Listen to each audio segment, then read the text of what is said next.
Is everybody ready? Yeah. Hi, everybody! Come on, nobody's gonna say hi, Dr. Nick. Hoi! Okay, with me, as always, is Danny. And welcome back, Lawrence. Hey, it's great what's to have up, you guys? back. I'm back, baby. Okay, first thing, last episode we said we were going to review Battle Royale and the Blackcoat experiment. We're still gonna do that, just in a couple of weeks, but tonight it's all about devils and possession. Because we're gonna review Angel Above, Devil Below. Nobody saw that movie, right? No, what? No, it's about a possessed vagina. That's true. Okay, I'm going to IMDb to save that movie. Yeah, Jan Verheijen showed it on his Night of the Disgust a couple of years ago. It's a really weird movie, but it's not the one we're gonna review. Too bad.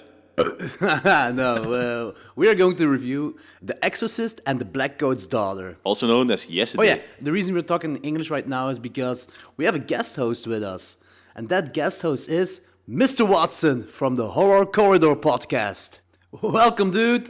Woo! Yeah, dankjewel. Yeah, I'm very glad to be here, gentlemen. Yeah, I prepped gangsters, and yeah, stoked to be a part of this, first English language show you're doing, and I'm honored that you asked me to take part in it. Like, so fantastic. I wish I knew another language so I could switch it up on my show. Like, I used to speak some good beginning French, made my way around Paris, okay, but I don't remember anything. So you guys rock.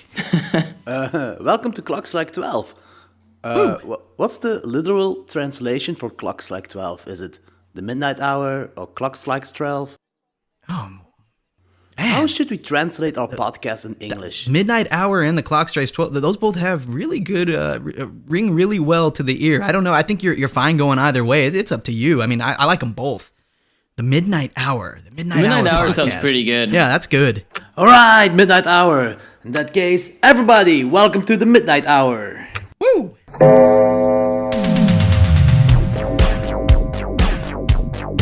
I like to dissect girls. Did you know I'm utterly insane? Excellent day for initiative. Be afraid. Be very afraid. Suffering to be legendary, even in hell. Coming to get you, Barbara. I am the devil, and I am here to do the devil's work. I'm our number one fan. Got a death curse! Okay, that being said, Mr. Watson, let the listeners know who you are, where they can find you on the internet, and what the hell a horror corridor is. Yeah, absolutely. Well, I mean, first off, for those who don't know, I've known Jordy for a while now, and, my friend, I always value your feedback and comments on my podcast. You're a true homie for sure, and I'm happy to be talking with you guys right now. It's super fun for me, and, I'm from the Northwest United States, and as has already been said, I'm the host of Horror Corridor, which is a psychologically oriented, pseudo-academic, off-the-wall solo cast where I attempt to wax intellectual about the horror genre, and it's primarily a film review show, but there are frequent forays into horror-related music, literature, games, and graphic novel content. Like, I try to be all smart and academic in my approach on that show, but I'm a legit dumbass, so I just do what I can and hope it all turns out right in the end, like, really. But, like, right now, you guys, and I just gotta say this, you guys have me at a bit of a disadvantage right now, because if you want to just, like, start making fun of me at any point in the show, you can just seamlessly switch to Dutch while I sit here like, guys, like, alstublieft, No, that would be Engels. We're not going to do that. That would be a really asshole move, and we're not. It'd be awesome, actually. But yeah, no, it'd be pretty neat. But yeah, like, so, yeah, you can find me on Facebook, Horror Corridor, on Facebook groups, and there's a Horror Corridor page that you can like. And that's not me. It's like it's this like radio show or something. Mine's a group page that you can join if you want to get in on the deep conversations we have over there and get in on the feedback and whatnot. That's where you'll find me. Facebook, Horror Corridor. Join that. Mr. Watson, what up? Yeah, I just want to say that, like, Horror Corridor is like the definition of quality before quantity. It's quality with a capital Q. Thank you. Damn, this. Donkevel. This podcast is like a 10. How many episodes have you done in like a 8 or in a year or something? 9 in a year, yeah. 9 in a year, but they're all 10 on 10. They're awesome. Wow. Yes, thank you so much, man. Like, I can't tell you how much I appreciate that, and I don't want to get like too personal with it, but it's been an uphill battle since I started the show, and so it was like a small miracle to get each show out. It really was. And so every time I put out an episode, it was like, gosh, I hope this won't be the last one because I love doing this. But just my home life at the time, with my ex-girlfriend, she wasn't very supportive of it. And, not to get too like all, but like, just when, the person you love and whatnot isn't supporting the thing you're doing and you're kind of feeling judged while you're trying to put out quality content, it sort of makes you feel like you don't want to do it anymore. And so each time I put out an episode, it was like, oh, thank God I did it this time. So, but I'm just so happy anytime anyone gives me positive feedback, negative feedback too, whatever. If they're engaging with the conversation and loving it, I'm just happy that, the hours I put into it are acknowledged. So, and you've always been so awesome with that, Jordy. So thank you so much, buddy. Thank you. No worries, man. Mr. Watson, tell me, have you ever seen any Belgian horror movies? Belgian horror movies? Let me see here. Yes, I feel like I have. Belgium horror movies I watched one recently, actually. Shoot, I should have done that when we got to Towbar. I forgot about that. And that'll become, clear to the English listeners who don't know what I just said when I said Towbar. But that'll become clear later in the episode. That's a pretty awesome story, by the way. I watched, isn't Cub? 2000. Yeah. That's a really good one. I liked that one. What else? Cool. I'm trying to think. I've watched some Dutch language ones, but that aren't specifically from Belgium, to my knowledge. I think maybe The Windmill. the ones from Dick Maas, like Amsterdam, or what else did he do? Saint. Saint? Yes, I have seen that. Yeah. Awesome. Forgot that was from Belgium. Yeah. No, it's not from Belgium. It's from the Netherlands. Okay.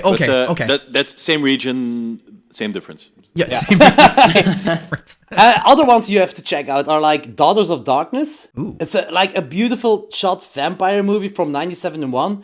Rabbit Grannies. Have you ever heard of that one? You've sold me on both Daughters of Darkness and Rabbit Grannies just by title alone. Rabbit Grannies is actually like the first Belgian movie that got bought by Troma. Oh, wow. And there's another one, The Pencil Killer. It's a Jello kind of movie about a guy who kills people by, basically Pencils. a pencil, yeah. Spoiler alert. Check out those movies. Oh, indeed. Okay, first things first, before we go further, we need to talk about the Cannibal Holocaust poster giveaway. Oh, yeah. Doing a giveaway, eh? That's awesome. I'm yet to successfully see through, follow through with giveaways that I've done on the show. I've already done 2, but I've moved, and so I don't know where the stuff is that I'm supposed to be giving away. It's there. It's in a box, Give but it I'm away. just gonna be like, give it away. Now I gotta do that. Yeah. Okay, we'll check out our winners now. So, Danny, drum roll, please. Okay, the first winner, Ken van Endert. And he said he wants to hear a Melt horror movie episode. And he loves the poster, and I agree. We need to do a Melt horror episode. We talked about Street Trash before. I'm down for it, yeah. I can live with that. Yeah, we can do that one, or the Incredible Melting Man, or The Stuff, or something like that. Oh, yeah, definitely. That could be cool. So, Ken van Ende, congratulations with the poster. Second winner. Thomas van Brabant. Woo! It's actually our ex-podcast colleague from Zaalvier, Hal 4. Zaalvier, Hal 4 was a movie podcast in Belgium. They don't exist anymore, but they're going to be back in October. Oh yeah, we never talked about this. Are we going to say it? Yeah, we're going to say it. Yeah, we're going to say it, yeah. So, okay, in October we will do a live episode at the Razor Reel Film Festival in Bruges. Whoa, that's awesome, guys. We're very excited, and we have no clue how to do it. I'm already stressed for you. I wouldn't even know what to do. Holy crap! I think we're going to do what we do always. We just Drink. Go with go with it, and organize a beer bingo. Yeah, something like that, yeah. So those guys will also do a one-off episode at the Razor Reel Film Festival. Thomas van Brabant also said that we are a gift from Satan, and he want to go out drinking with us. His favorite episode is our found footage episode, and he wants to hear a celebrity deathmatch, like Freddy, Michael, Jason, Dr. Satan, a face hooker or whatever, down in a pit and let them fight each other. I'm down for that. Who would win? Yeah, that's... Yeah, it's also going to be it's going to be an endless discussion because he got several characters who are basically immortal. Yeah. Yeah, I'm putting does all that my dis- money in the gods from Cabin in the Woods. Yes. Yes. Okay, but even if they destroy Earth, and you know what? And Jason is floating around in space. Suddenly he's going to open his eyes and just move around with his hatchet. And It's true. it's endless. Okay, the last winner now. Okay, the last winner is Yannick Meijer. Hoera. I think he's a listener from the beginning. And he said he wants to win because he collects posters. Well, that's a valid point. Solid reason, yeah. And the poster looks great. By the way, just looked at it. That looks a fantastic looking poster. Wow. Oh man, this guy is super talented who made it. Indeed, yeah. He really is. I think he's a professional. Yeah, he's a pro. Oh yeah, for everybody who didn't won, go add Joey Potterjean to your Facebook. Buy the poster through him. It's only €15. Okay, up next. We also did another contest about what franchise we should review in November. Will it be Saw or will it be the Texas Chainsaw Massacre? The winner is the Texas Chainsaw Massacre. Yes! Hey. So, November will be the Saw's Family Month. I'm psyched, man. I'm really psyched. Like a whole month doing all the Texas Chainsaw Massacre movies. Yeah. Should be good. There's actually something we need to address also. Rest in peace, Tobe Hooper. Yep. Yeah, another big shock, another legend gone, so... The guy who changed horror on a cinematic level with the Texas Chainsaw Massacre. Man, this guy... I love the first two Texas Chainsaw Massacre, and I actually really think like the first Texas Chainsaw Massacre and Carpenter's Halloween are like... I think really are the best horror movies ever made. I'm not talking about favorite ones, even though they're all both in my top 10, but I really think you can't go any better than those two. So good. Yeah, they're so good. Yeah. Masterpieces. Are amazing, so another legend gone. And Yeah. Also, to be fair, not everything he made is gold. Hooper? Yeah, Hooper, yeah. Yeah. His Also filmography true. Also was true. it was very touch and go. I mean, like he did what so many other horror directors only dream of doing by, leaving an indelible mark on the genre, with the Texas Chainsaw Massacre and, arguably Poltergeist and whatnot. Classics, man. Some of the best of movies out there. Oh, no, but not arguably Poltergeist. It's been proven that has he it? didn't do it. Yeah. Oh, okay, okay. Have you seen Wish Upon? A new movie from this year. No. No, me neither, but that guy worked on the set on Poltergeist, also with his brother, and he said that, like, the thing was, Steven Spielberg wanted to direct the movie, but There was a writer's strike, right? Or something like Yeah! that. Yeah. I heard And this. I he just was never looked into it. Yeah, he was afraid that if the strike would go on, that the movie would shut down. So he asked Hooper, can you officially direct, but I will direct it so the movie won't shut down, and Hooper agreed. Oh, so it's been proven. Wow. Okay. Well, then shoot. I guess Texas Chainsaw Massacre is his big classics, but still, I mean, that's enough. I mean, I've never made a movie like Texas Chainsaw Massacre before. So I'm not. Did you talking, make he a swung for the movie? fences and knocked it out of the park, man. Like, So do you guys know the story behind the Texas Chainsaw Massacre? Like how he initially thought about, like, kind of came up with the concept of it, like Ed Gein? well, yeah, part that. It was part that, but I guess like he was like shopping in a department store like during a busy Christmas season, and he was not loving all the people everywhere and the whole crowded nature of holiday shopping.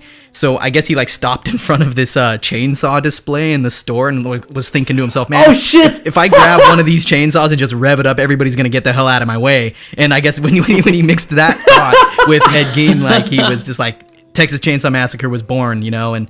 So yeah, I just always thought that was a funny story. It's actually a pretty great written story. No kidding. Yeah, awesome. And really, really, really, really relatable. Right? Yeah. I was just gonna ask if it's like that in Belgium too, because it is over Yeah, here. but you guys have Black Friday. I think that's like worse.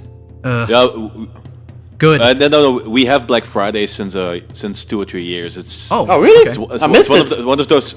It's Not that bad, not but that it's bad though. probably going to be evolved to that point because everything that happens in America, when it Yeah. rains in America, trinkles in Europe. So Sure. Yeah. And, everything just don't. from over there comes over here. So Yeah, try not to cut anybody up with a chainsaw if you can help it during the holiday. I mean, if you gotta, you gotta. Guys gotta do what a guy's gotta do. You know what I'm saying? But like, I managed not to do it for 33 years, so I'll try to keep it another 33 years. yeah. without Prepare hurting your anybody, alibi. Yeah.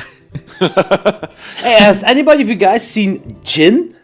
I have not. The movie, that's the last movie that Hooper directed. From Hooper, no. I think in 2013 or something. Nobody saw it. I haven't seen it. No. No, Yeah. me neither. And nobody talked about it, so I don't know if it's good or not.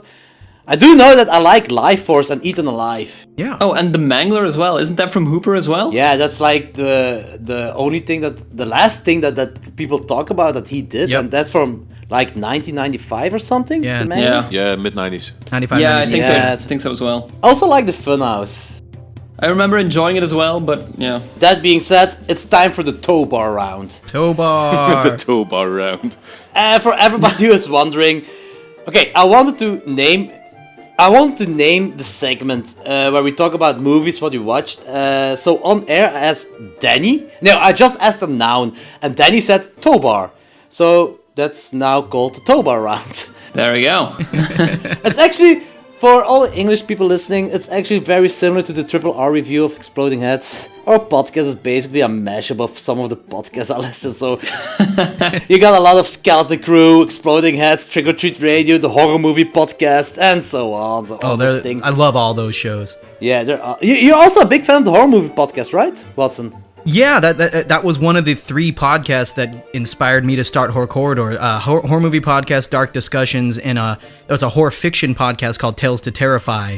And they had like this. Yeah, Tales to Terrify is brilliant. Oh yeah, and you know that the segment they have tours of the abattoir, like they had this like it's this review segment where they reviewed movies, and it was like the first time I'd ever heard that done on a podcast, and I was like, I'm doing that from now on. They did Cabin in the Woods, and I was like, okay, I wish I sat in on that. I'm starting a podcast, and then like 2 years later I did. But yeah, so but yeah, like those so you say this show is a mashup of all those great shows. Then yeah, I wish I spoke the language so I could get in on that. Damn me and my American inclination to not need to learn a new language because it wouldn't help in commerce like it does in Europe. Well, if everything works out tonight, I'm sure we're gonna do a couple of more English talking episodes, right, guys? Yeah, definitely. Awesome. Yeah, so people can hear us struggle with the English language, Yeah, right. No good. which is pretty much okay. It's pretty much okay until we get drinking and our tongues get loose. And we're understand. always drinking. That's the problem. No, I understand. I would get like loopy with drinking with English, and I speak English as my first language. Of course, I don't drink anymore. So like now like if you hear me make mistakes and like slurring my words, it's just because I'm having a stroke or something. Back to the Towbar round. Mr. Watson, maybe you can start. You're our guest. Yeah, I'd love to. So, are we all going to alternate? I'll do a film and someone else, does a film. No, all the movies in once. Okay.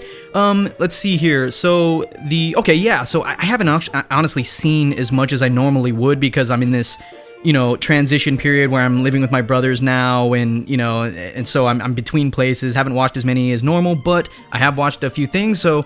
The first thing that bears mentioning is Annabelle Creation 2017. Any of you seen that one? Oh, not yet. No, not yet. We're still waiting to see it. Oh, okay. I have tickets. I really Nice. disliked the first one. Yeah, I wasn't hot on the first one. I thought it was okay. The ending really took the wind out of my sails for that one. But yeah, for anyone who might not know, it's the prequel to the 2014 offering, just called Annabelle.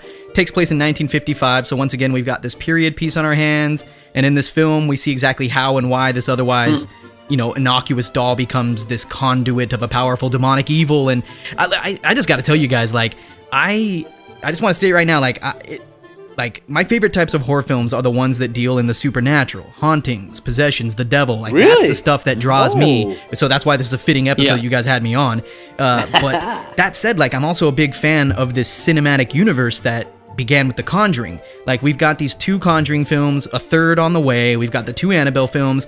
We've got 2 upcoming movies in The Nun and The Crooked Man. And you guys, I'm all about this. I'm buying it hook, line, and sinker. So as far as like Annabelle Creation goes, like I absolutely loved it, and I hope you guys do too. I don't know if you're all into supernatural movies or if it'll do it for you, but I'm a fan of the Conjuring films, and I disliked Annabelle, but I'm getting stoked for Annabelle Creation because Dave C said it. Like it's like Ouija and Ouija Origins. Like Ouija was a bad movie, but Ouija Origins from Flanagan was.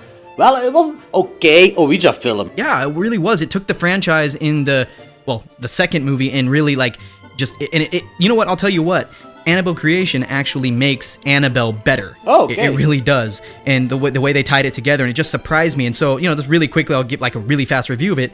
On a technical level, like Annabelle Creation gets so many things right. Sound design, editing, score, effects, even down to the way many of the shots are composed in order to maximize the dread. Like, that's how you do a film like this. Like, if you're making a supernatural horror film, you have got to have these things in place, and this movie does.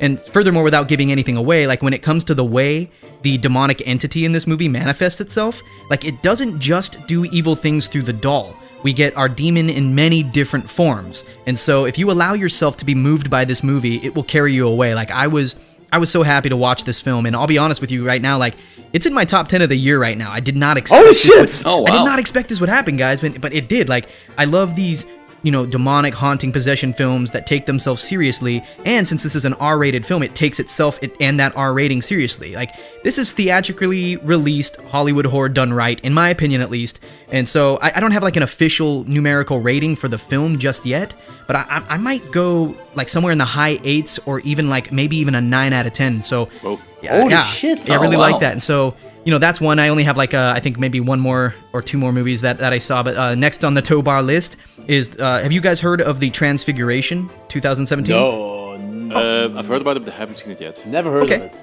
Okay, so I heard about this from somebody on the Facebook page. My buddy Chris Genro. You probably see him post on there all the time. But so basically, we got this troubled teen named Milo, and he hides behind his fascination with vampire lore. And so when he meets this equally alienated young girl, like the two form this friendship that begins to blur Milo's fantasy into reality. So this is a story of a vampire-obsessed young man in the ghetto, in the American hood, like where the gangs are and stuff, who not only must deal with like the dangers of his inner city urban environment, but he also struggles with his very own like real world vampiric affliction. Like, he thinks he's a vampire, he might be, I don't know. And this is not your typical bloodsucker movie at all. In fact, like, you guys, nothing about this film is typical. Like, the urban setting, the African-American gang culture, like, this friendship between Milo and Sophie. You don't expect, like, a vampire movie in the hood that takes its drama so seriously like this. And the way the vampire angle, like, figures into the film, like, it's nothing like I've really ever seen. So, I mean, if you guys, like, I felt the strength of this movie was in its ability to present us with this young psychopathic character, and then it makes us feel for him despite the bad things he does. And so you've got this movie that has that's touting this idea that maybe we're not all bad or all good, that maybe even the very worst of us is capable of good things, or maybe even that the best of us is capable of bad things. Like, I don't know, but as I watched this film, I found myself like really invested in the characters, on all that they were doing and all that they're going through. And when the movie gets into horror territory, it gets pretty disturbing, like it really does. And so I think for people who aren't fans of like slow-moving horror dramas, this, you might not be the target audience for that. But if you want to watch like a dark story unfold in an unexpected setting, like, you're in for a good ride. I think I'm going to give this about an 8.6 on my Watson scale, and I highly recommend it. All right. Very specific. Yeah, that's how sure. my scale is. Like, I had to like open it up because I rated like some movies, like a few movies on my podcast, like a 9.75, and I realized that I rated all those movies I had said were 9.75s. I thought very differently about them, and so I had to get more specific. It's like, and I have a system for it, but I don't want to explain that here. But just I'm trying to hurry along because I don't want to take up all the discussion, because I have one last movie that I watched, and it's have you heard of 12 Feet Deep, also from 2017? Oh man, yeah, I saw it. Okay, and yeah, so we've got two sisters who are unwittingly trapped under the fiberglass cover of an Olympic-sized public pool, and they've got to brave the cold and each other in order to survive this harrowing night. And so, this is a film that takes place in a contained setting, and it's a case where the longer our two protagonists are in this situation, the worse things become. And so some of these reasons have to do with the drama between them, because they're more or less estranged sisters, but there are external reasons as well. Like, we've got a character who has a certain illness that really needs to be tended to in a timely fashion. There's also a villain of sorts who introduces a different element into the cleaning lady. Yeah, exactly. Yeah, so we got this tense storyline, and she ramps it up a bit, but I think where the film succeeded, for me at least, was the drama between the sisters. Like, their history with one another, like, informs, the viewers of exactly why and how these siblings' paths like diverged from one another, and that was really cool to see that. And then the film also does a wonderful job of not like making the pool seem stale and boring. I mean, I don't know if you thought that too, but like Yeah, that's I was true. never That's bored. true. But I didn't like the movie. I liked it, but I didn't love it. I wasn't too high on the movie. Yeah, and actually, you and I, we're the same there because like unfortunately, like the film seems to lose its steam when we're introduced to that other character who means them harm. And Who could be the most interesting one, but it just Exactly. felt flat. Thank you. Yeah, thank you. That's what I was thinking too. Like the resolution of that subplot, as well as the movie as a whole, like when it hit its end, it made me feel like I was watching a telepic, like a made-for-TV Yeah. movie. And then, like, I ultimately just found myself just less than thrilled with it. It had its high points. It's filmed well. It has the drama in all the right places, but it pulls its punches and essentially neuters the horror aspects of the story. And so, like, I'm not against recommending it, but it's not a high priority by any means. I think I gave it a, let me see what I have written here if I can see my computer. I have a 5.9 out of 10, so that means it was a positive experience, but nothing that I would say is a priority to see. So don't rush to see it if you. I gave it the same. I gave it the same Alright. rating a couple episodes ago. We don't go like 0.1 or 0.9. Yeah. We just do like I'm insane. 5 or 6 or half ones, and I gave it I think a 5.5 or a 6, somewhere in between. Oh, okay, so we're right there. So Yeah. yeah, that's cool that we agree on that. And that's my Towbar is over for me. So yeah. Awesome, dude! Awesome. Who's next? Logan's? Yeah, I'll go next. I haven't seen. Well, I've been kind of busy lately, so I haven't seen that many. I can't get my B-roll movies in general. God damn it! First world problems. Yeah. No, I've seen the 2 movies we're gonna discuss tonight, and I've also seen one extra movie. One of Jordi's favorites of 2016, The Autopsy of Jane Doe. Oh, this yeah. movie. I'm pretty sure everyone's seen it already, but I thought it was fantastic. I genuinely loved the acting in it, and it was really cool to see Emil Hirsch again. He's been out of the movie business for a while, and he did a great job in this one. I thought the reveal at the end was great as well, and I love like I don't want to give too much away, but I just love the subject of in horror movies, and this one just it takes a very different approach to it. Yeah, I'm just gonna cut that out because that's a huge spoiler. All right, Yeah, fair enough. sorry. Well, I'm really big fan of beep in movies, so Yeah, I will do there you that. have I will beep the show. Yeah. Yeah, Yeah, do it. beep it, beep the hell out of it. Sorry, continue, Lawrence. No, I totally understand why this is one of your favorite movies of 2016. So I can only recommend it to everyone. Yeah. It's very tense, very. I got scared at a couple of points, which is very rare for me these days watching horror movies. So it's fantastic. Looks great. Yeah, I can only say positive things. So I'll give it like an 8 out of 10. Awesome. So everyone should definitely watch it. Yeah, I'm also a big fan, so there's that. Have you seen it, Mr. Watson? Oh yeah, I think it made my top 16 of last year. I know, weird. All my numbers on my show are so random, but yeah, yeah, it did make the top 16, I believe. Yeah, I've thoroughly enjoyed that. Like the bell, you said that, you found certain scenes frightening. Just it really was effective. Yeah, that's basically all I've seen for the Towbar round. So, who's up next? Danny! Yeah, the first thing on my list is a dark song. It's a movie I tried to watch a couple of months ago, but fell asleep. Not because the movie was bad, but just because I was really tired. And I had this rematch a couple of days ago, and it's a brilliant movie. It's really atmospheric. Doesn't have this huge horror plot. It's more about. Yodi, you've seen this movie, right? I love this movie. Yeah. Okay, so it's about a woman. Her kid died, and she contacts this guy who's really heavy into occultism and rituals, and she wants him to do this ritual, this really heavy almost a year-long ritual to do with her, so she can get in contact with her dead son. And it's a really cool movie, mostly because it's really built on a lot of. It makes a lot of references to really mages and the Kabbalah and the Sephiroth and it's actually made by people who are into the occult or really know how to do their research into those stuff.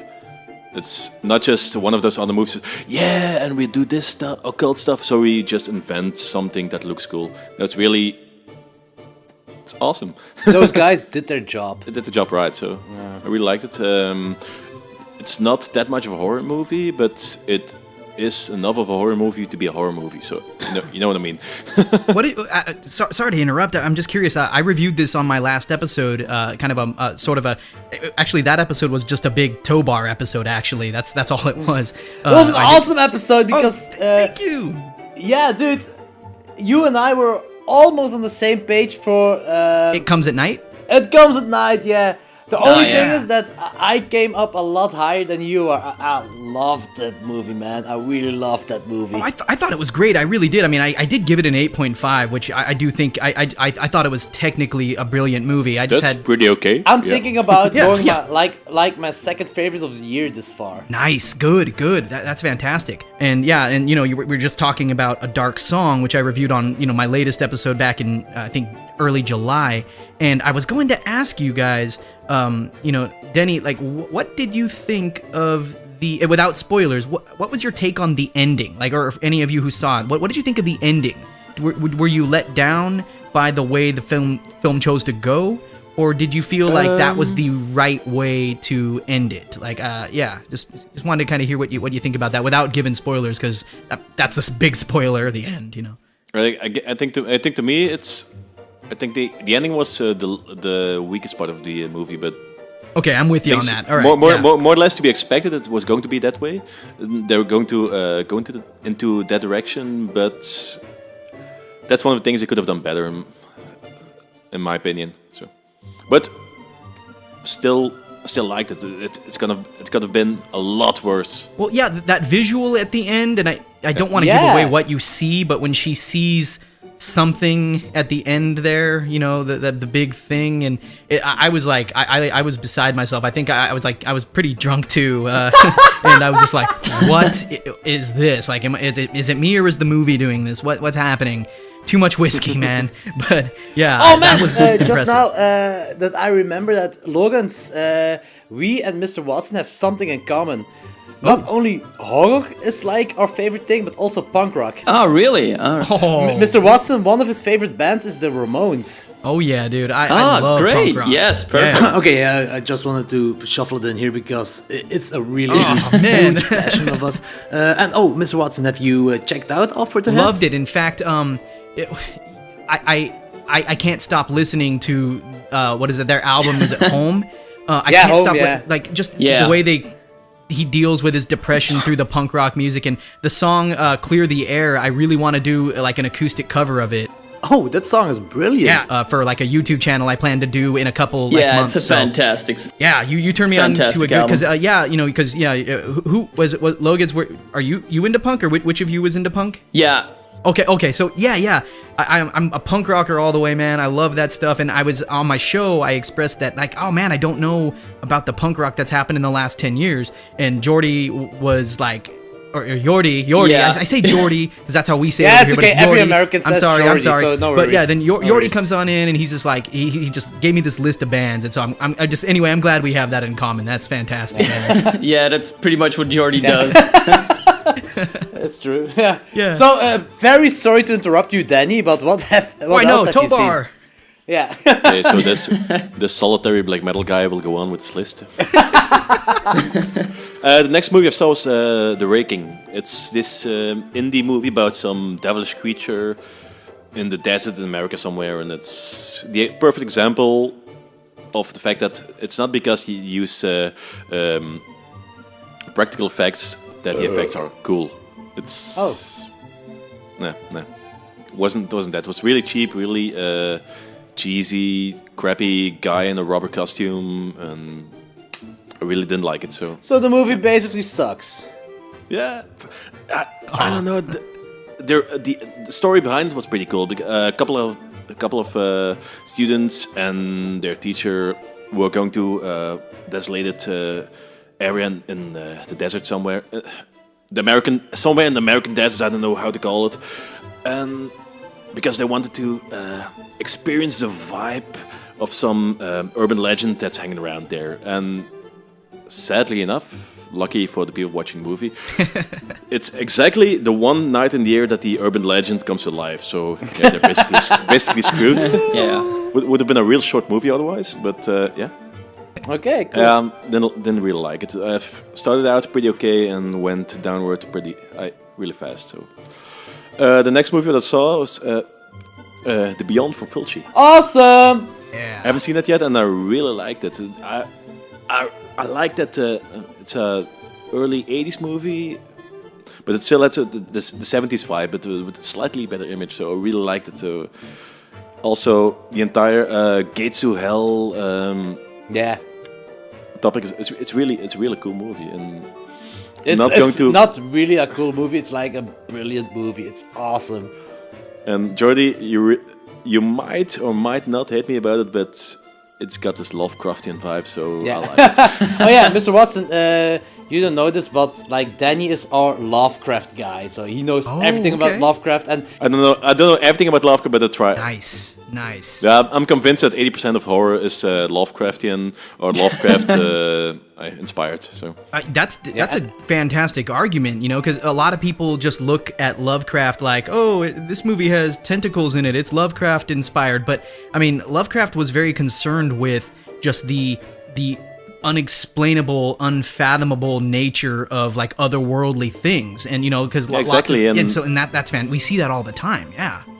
And the entire concept of cosmic nihilism or just nihilism in general. It's most horror movies that use this topic. They use it from this Lovecraft perspective. I agree. And yeah. so, Danny, you said that My Little Pony is Lovecraft. Can you explain in 5 words why My Little Pony is Lovecraft? 5 words. Yeah. No. I'm dying. My girlfriend, my girlfriend and I were talking about Lovecraft a couple of months ago, and suddenly I was explaining those creatures from the mountains at the Mountains of Madness, and suddenly Sophie was like, "Yeah, but when I was a child, I saw the My Little Pony movie, and there's something like that, some alien creature with a star head and tentacles, and What? we actually." Yeah, no shit. The 80s My Little Pony movie, and we watched that, and there's actually the elder ones from At the Mountains of Madness is in the fucking My Little Pony movie. That's no insane. Shit. That is insane. Yeah, That is and it's not just but it's coincidence. No, it's literally this creature. It's just literally this creature. You cannot argue that it's not the creature. It's just. Yeah, it's just like the writers from My Little Pony gave the artists who had to draw the creature. Here, this is Lovecraft. Draw that. You just blew my mind. I did not expect to come on the show today and hear that. And Sophie just kept going on with the monsters in the My Little Pony movie, and suddenly she's talking about this slime creature with eyes and with a lot of eyes. And like, oh my god, it has shogots. There's actually shogots in the My Little Pony movie. So I can't believe this. Yeah, Wow. I'm going to. It can be found on YouTube. I'm going to check it on YouTube. I'm going to post links. I'm going to send it to you. It's mind blowing. It's literally unbelievable. Please do that. Wow, I did not expect to wake up today learning that Lovecraft had a link with My Little Pony. I bet all the brony people who dress up and the adult men who dress up as the My Little Pony characters didn't even know. So, Danny, what else have you seen? Yeah, so Dark Song, The Raking, The Beyond. I've seen Galaxy of Horrors today.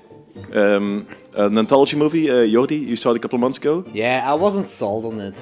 Yeah, neither was I, but it had a couple of cool concepts, and I really liked I really like anthology movies because you have a lot of crap in it, but it makes it possible to create short movies about really cool concepts that otherwise wouldn't get a full feature. So, and there's a couple of stories in this anthology movie that I really liked. I was happy to see. So, Okay, there's cool. that. The wraparound story is crap. Yeah, really crap. Yeah, really crap. And a couple of the stories were also crap, but yeah, I liked it. in general. So Okay, just like cool. VHS. VHS has got a couple of really great. No, I really like VHS and I really love VHS too. Yeah, VHS 2, the story with the cult. Yeah. Holy fuck! That's Awesome. I think that's my favorite short story ever. So anyway, Galaxy of Horrors, cool anthology, a lot of crap, some cool stuff. So yeah, go ahead. And then I just drifted off into the short horrors world on YouTube. And Bloody Disgusting has got this video cast, I think, World of Death, and they like every week, every other week, they just put a couple of short movies on their YouTube feed. Oh yeah. I just spent, I think, 3 hours today just watching a lot of the short movies. The one I liked most was, I think it was called "I Want You Inside Me." Yeah, I've heard of that. Was it a porn? More or less, actually. You Oh. don't get to see any titties or cunts. But have you seen American Gods? Nah, I haven't seen it yet. Oh, not Yeah, yet. this vagina vor stuff, and that a guy gets swallowed in some woman's vagina. Every boy's dream. Yeah, yeah. But actually, that's the entire that's the main subject of this short movie. It's really unsettling but cool. Okay, cool. Weird boner alert. Ah, awesome! I love those weird boners. Yes. Oh man. So spent 2 more hours just watching short movies on that channel. It's really. You can a lot of them recommend are it. Yeah, I can recommend it. A lot of them are pretty sexual in nature, actually. So, Oh, cool. Something between horror and porn. so that's it for me for today. Okay. I've seen a movie called Carnosaur. Oh It's man. brilliant. Yeah. Sounds amazing. Okay, so I heard Jerry Herring talk about this on Kill the Cast or the Skeleton Crew. Yep. Actually, it was Carnosaur 2 he was talking about. It wasn't the Skeleton Crew, right? It was Skeleton Crew, yeah, on their 90s episode, yeah. Oh yeah. So me and my girlfriend were listening to this episode while we were driving, and she said, "Oh man, we have to watch that Carnosaur movie." Oh, she sounds like a cool lady. Yeah, she's the best. She watched all those dumb stuff with me. Oh man, gotta come over to Belgium and find a lady. Oh yeah, sure, man. We'll hook you up. So okay, Carnosaur. Well, it's about this mad scientist who wants to create dinosaurs to, well, destroy humanity. Love it. So yeah, this movie is nothing more than some good old horror fun. It's a very enjoyable movie. Nice. You know, I have a lot of trivia about this movie. So when you're done, it's my turn. Oh, you can do it now, dude. Just trivia away. Okay. First of all, there have been 2 sequels to that, but not only has been Wait. 2 sequels and 2 spin-offs. two spin-offs. I don't know, but you have the 2 direct sequels. You have Carnosaur 2 and 3, and then they created this movie called Raptor. Oh, isn't that one of the spin-offs? No, that's not such a spin-off. It's a new movie, and they just used all the action sequences from the 3 first really? movies, and they just put it in there. Just What? I have it at home. It was one of those movies that at the rise of the DVD era, you had a lot of DVDs that was lying for €1 or €2 in the supermarkets, and Raptor was one of those movies. They used this Velociraptor from Jurassic Park on the cover, and it's really cheap, and it's really, really shitty. Wow. Just like the Turkish movie that used the Star Wars action sequences with another aspect ratio and like that. Okay, I also have a fun fact about this movie. This movie got released 4 weeks before Jurassic Park. Yeah. But the lead actress of this movie, Diane Ladd. yeah, Diana Ladd, is the daughter of the lead actress of Jurassic Park. No, that's a mother. The mother. Wow. Oh shit, yeah, that's of course. Wow. Diane Ladd is the mother of Laura Dern, who played Ellie Sattler. What are the odds? Yeah, that's pretty insane. Yeah. Yeah, and I'm still figuring out if is this one of those movies that tried to cash in on Jurassic Park, or was it just happy coincidence? Because I think happy coincidence, because the release was 4 weeks before Jurassic Park. yeah, but it's also not that much of a big budget movie, so it could have been when the Jurassic Park news came out. They could have started the project pretty fast. I don't know. I'm going for coincidence. Okay, I hope coincidence. So the next movie I watched was Salem's Lot. A rewatch. I love it. I really love it. I'm not a huge vampire movie fan, but this one is really great. I actually like this more than the other made-for-TV movie. Well, made-for-TV miniseries, It. Agree to disagree, but I understand. Yeah, I get that. Well, yeah. Oh, yeah. Also, shout out to Nosferatu Kurt. Have you seen it before, Mr. Watson? Yeah, a long time ago when I was a kid, and so it's been so many years since I've revisited it. And I you know what's funny? It's the same with the It miniseries as well, because I think it was like 10 years ago I revisited that one, and I still really enjoyed part 1 with the kids, but I felt the adult one felt a bit dated now. And you know, so that is what it was. And so I would love to revisit Salem's Lot now and compare it, because I really don't have like the best. Like, I had good memories of it because when I was a kid, it frightened the hell out of me. But I don't remember, like, with it, I don't have adult eyes when it comes to that movie. So Okay, the last thing I saw were the first 2 episodes of the TV series of The Mist. And what do you think of it? It was horrible. It was bad. It was really Yeah. I'm bad. glad you It said was that, yeah. Bad character writing, bad suspense, bad effects. Oh, look, okay, the aftermath of the deaths were cool, but I have the feeling that they were acting in front of a green screen. The Mist itself looks super, super fake, and it gets me out of the movie, out of the series all the way. Yeah, I've heard nothing but bad things about it, actually. So Yeah, I get that. Yep, same here. Like I said a couple of weeks ago, I've seen the first episode, and I also had the vibe, and I want to see the rest also. But I don't want to watch the rest. Yep, same here. I'm a bit afraid. So they've also this subplot of a rape story in it, Ugh. and it goes nowhere. Of course it doesn't. I knew it wouldn't. I've only seen the first episode, and I was just Yeah. like, oh, please, don't do this to the Mist. Don't do this. There's so much you can do. Okay, guys, it's time to eat some pea soup with Captain Howdy in The Exorcist. Yeah.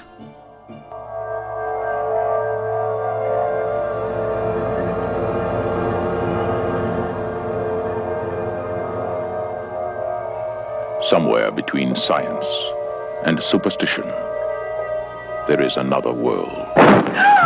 The world of darkness.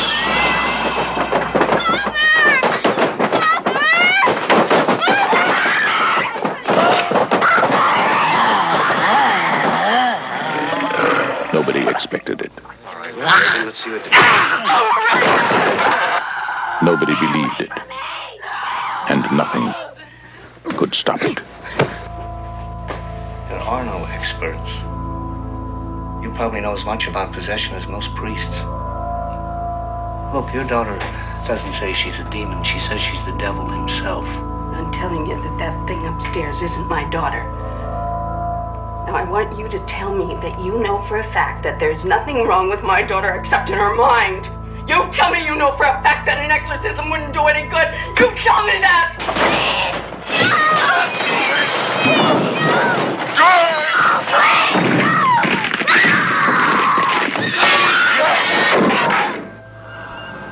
The one hope.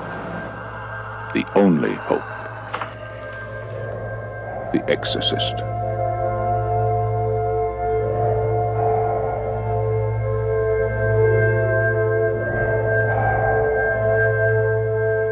The movie you've been waiting for without the wait.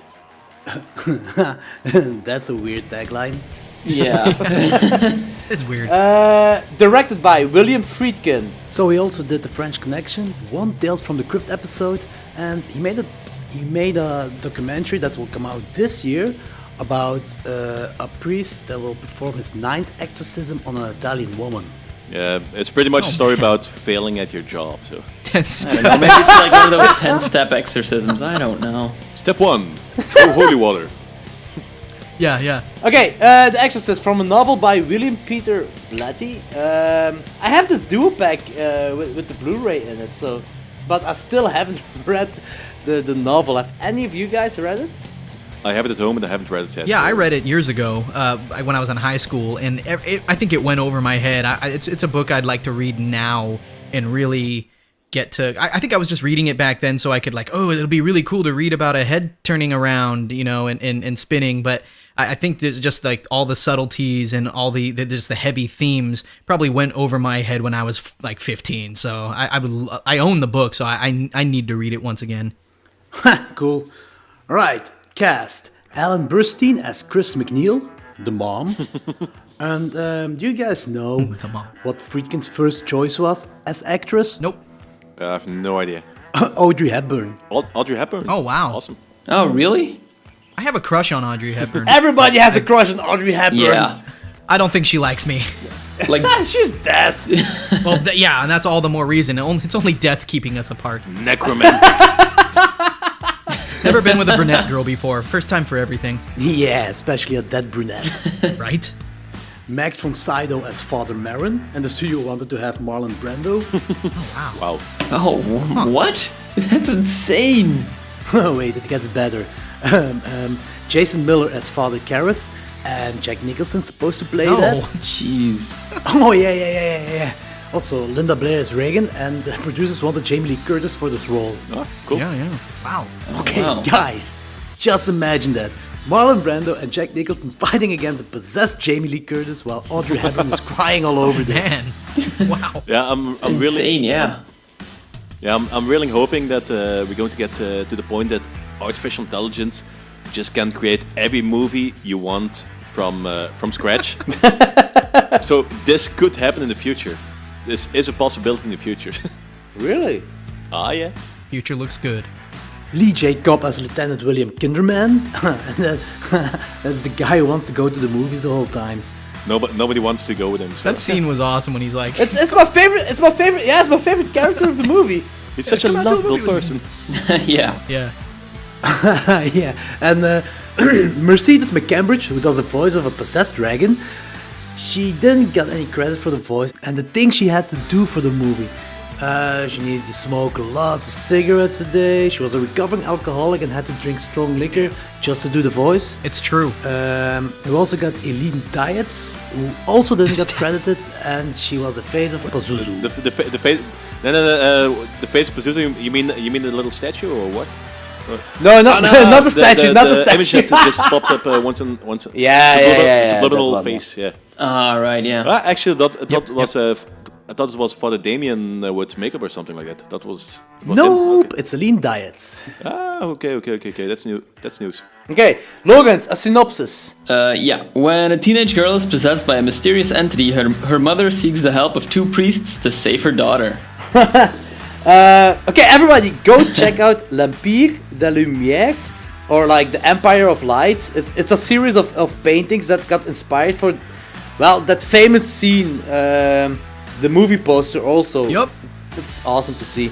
I think I speak for everybody when I say I love this movie. Yeah. Yeah.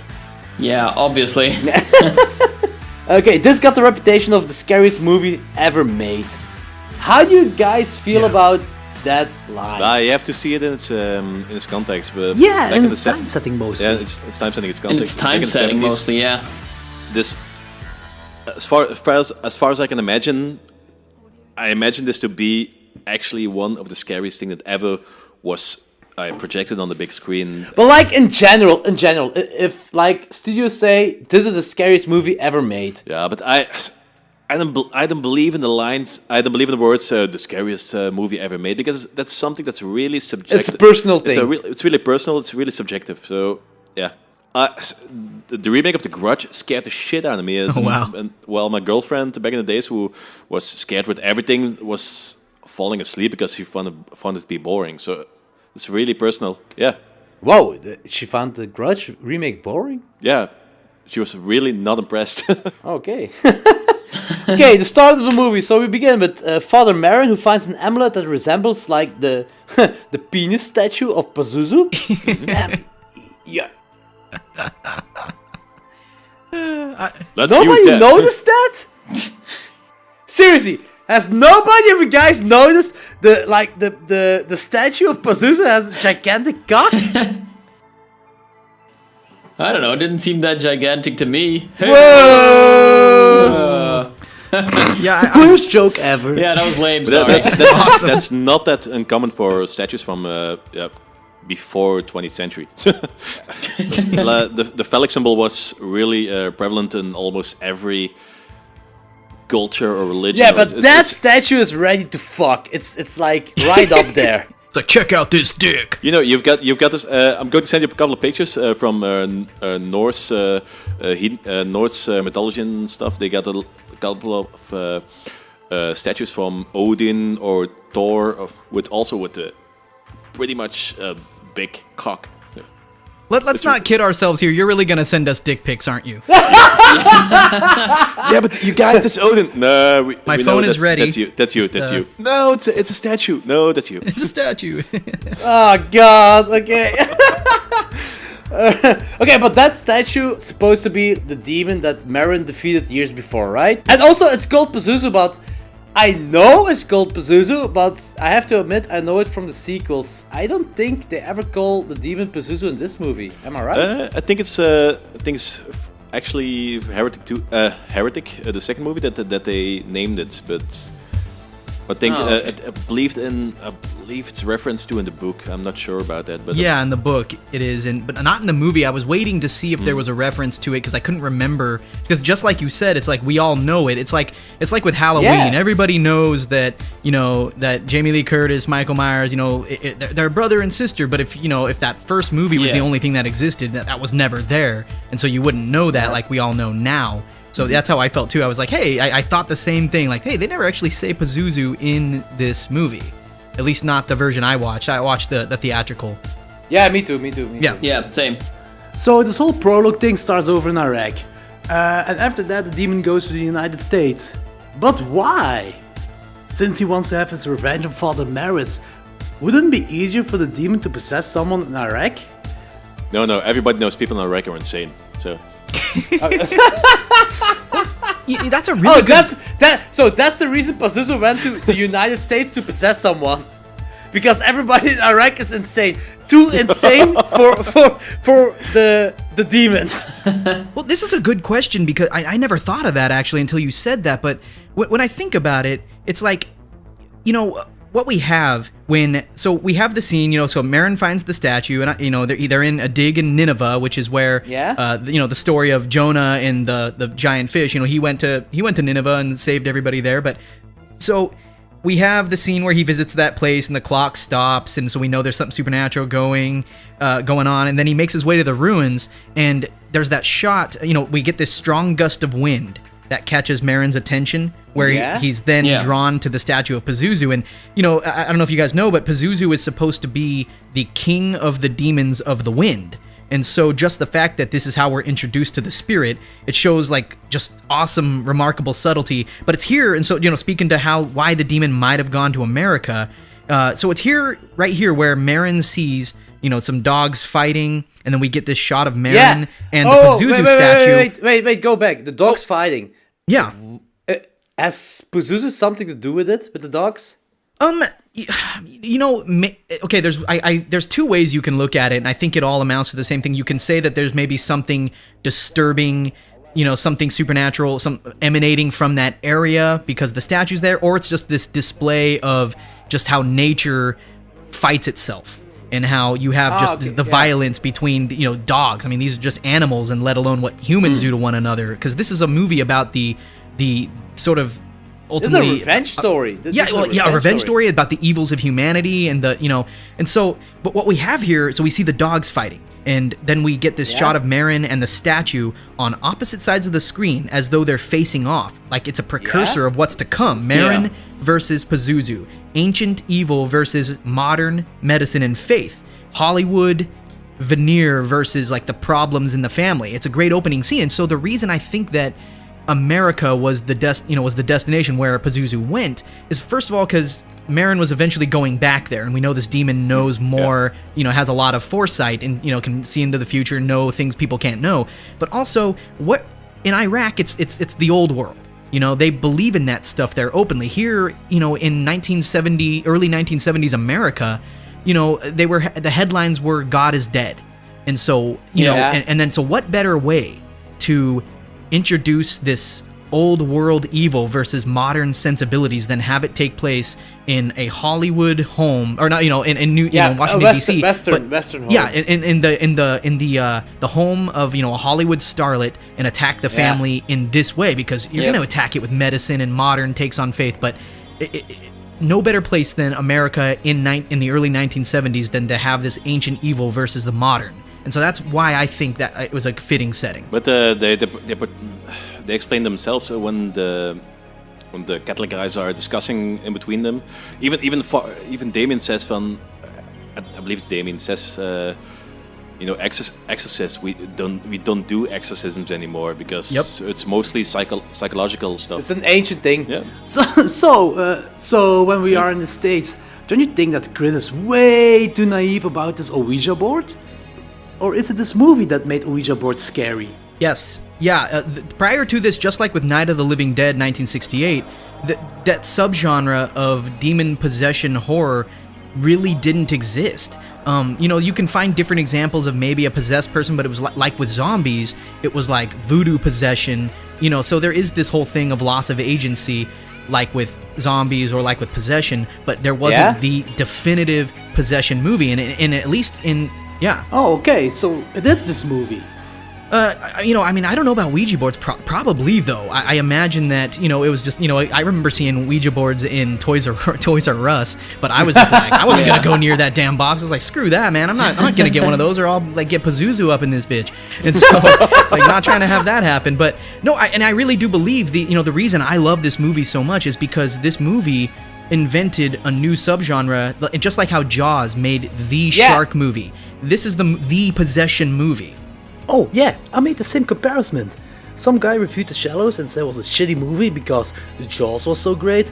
I was like, dude, that's like saying that whatever Exorcist movie is bad because it can't compare to The Exorcist. That's not a fair comparison. Like, of course we know The Exorcist blows everything out of the water, and that's why, later on when we discuss The Blackcoat's Daughter, with its whole themes, it has to do it more subtly because The Exorcist wasn't subtle, at least with the whole exorcism itself. And so, in the 21st century, you have to go about this same genre in a different way, and that's why, The Exorcist was so successful, because it set the bar so high. And I honestly think it's the ultimate horror movie. I really do. It's got so much to it in what it did. And so, you're talking about Chris being, Chris McNeil being naive about the Ouija board and about, Captain Howdy, like, what are you talking about? You got this woman who, it's her Hollywood sensibilities, she's this famous actress making this movie about, civil unrest and, and having her Hollywood parties. Oh, there ain't no time for old world demons and, Ouija board, it's a piece of wood, and whatever. Yeah, except, just a child's game. Yeah, child's game. And then she finds out, much to her dismay and what happens to the family that, and we all found out as basically, Western culture, or, I'm sure it permeated the East as well, but the world found out that after The Exorcist came out, book and movie alike, we now, it's like it opened our perspective to a new way of looking at this old ritual. And, it changed policies within the church. And so, this movie was powerful in what it did. There are no more headlines of God is dead anymore. It's like now they're headlines of the exact opposite. The devil is real. What do we do? The church had like 1,000% more claims of exorcisms and possessions. But that's insane that one movie can do that. And maybe it was just time, it was just time in the Western world for this to happen. That's why I think this movie is so freaking good, is because maybe it just came at the zeitgeist and Ortgeist. It was the right time and the right place for this movie with this subject matter to come out. And so I think we are all Chris McNeil at first, going like, oh, this is no big deal. I heard a little scratching sounds in the attic and some banging around. No big deal. But what we really have, and if you guys seen The Conjuring, when she hears that scratching noises and those things in the attic, it's here where we're introduced to what demonologists call the first stage of demonic possession, which is manifestation and infestation. And so it's happening around her, and her eyes aren't open yet. So it's kind of like how it was when this movie came out, and boy, did it open people's eyes, whether you believe in that stuff or not, at least just as a concept. So you don't have to believe in exorcism for, I wasn't aware of that concept, now I am. So yeah, that's why this is great. So yeah. Okay guys, who planted that Ouija board over there? Didn't she say she found it in a closet? Yeah, but you just have to. I'm going to cut in here. back in the 70s. Ouija board. Every house had an Ouija board back every then. had a Ouija board. No, seriously. Like No, the no shit. Bible, you know. The Ouija boards.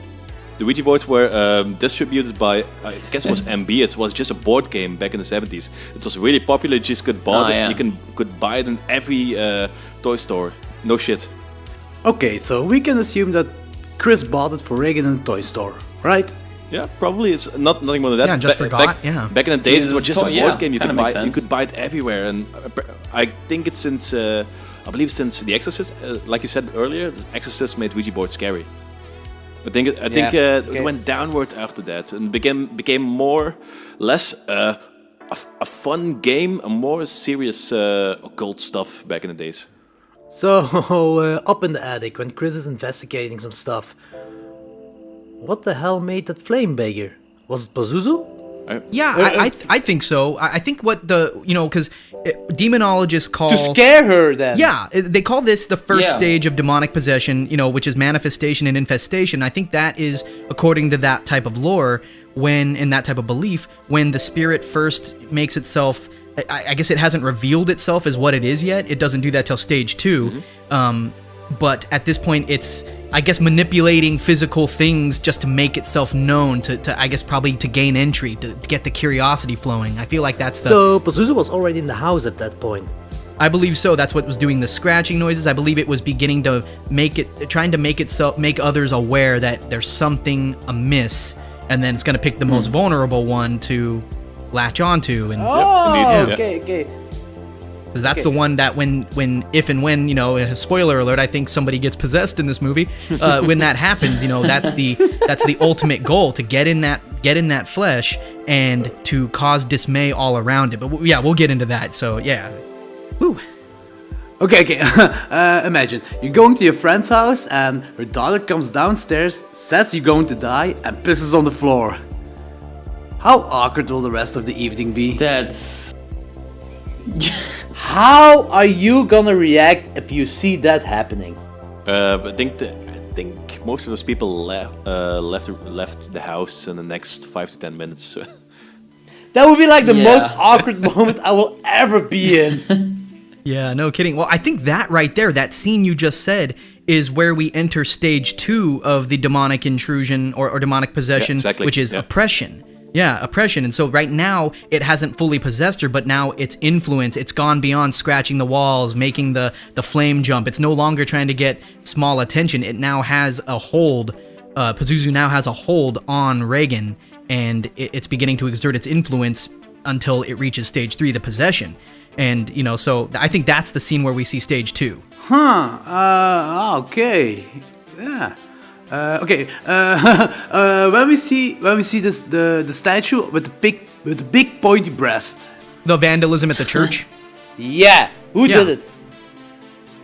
See, that's one thing I've never quite understood. I always wondered, because we have the scenes where, we meet Father Karras a little more, where he's, we see him talking to his mom because we know he has some big insecurities about where his mom is. Then we go to the church and we see the desecration that happened there. And I've wondered that too, because eventually Kinderman links that to a murder that happens later in the film. And so, and why wouldn't you link that? If there's a ritualistic desecration at a church and then you have this ritualistic seeming murder happening, with a head turned around down the stairs, you'd think to yourself, that's got to be related. So either it's related completely or either it's coincidence. And, and I'm not sure. What do you guys think? I like that the demon... But I think we have some clay figures that we see in the house. So I think Reagan did it. But I don't know if Reagan herself did it or the possessed Reagan did it. Well, I like to believe that it's Pazuzu himself, because he has. Yeah, but as Reagan. No, not really. I think it's But I how? think it's a pre-Reagan. Okay. But he doesn't have a physical era. form yet. But what's the pre-Reagan era? What's The that? pre-Reagan Is era. it the ghost? No. Is it Reaganomics. Is it a ghost who stuffed some clay on the statue, or how did it get I don't there? know. We're talking about physical matter at there are this scenes point. in the movie where you can clearly see that it has a power to manifest itself in reality without the need of a vessel. When Pazuzu closes the door and shoves the chair in front of the door, or starts moving the closet and those sort of things. Yeah, it can a ghost. It can move stuff in reality.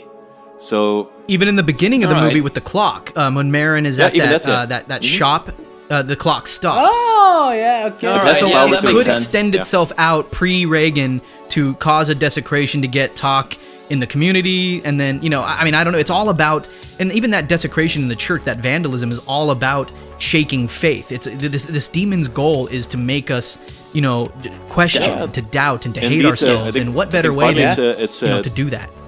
It's to introduce the shaking faith, and I think the second part of it is to let itself. Hey, you guys, I'm here. Fuck you. Yeah.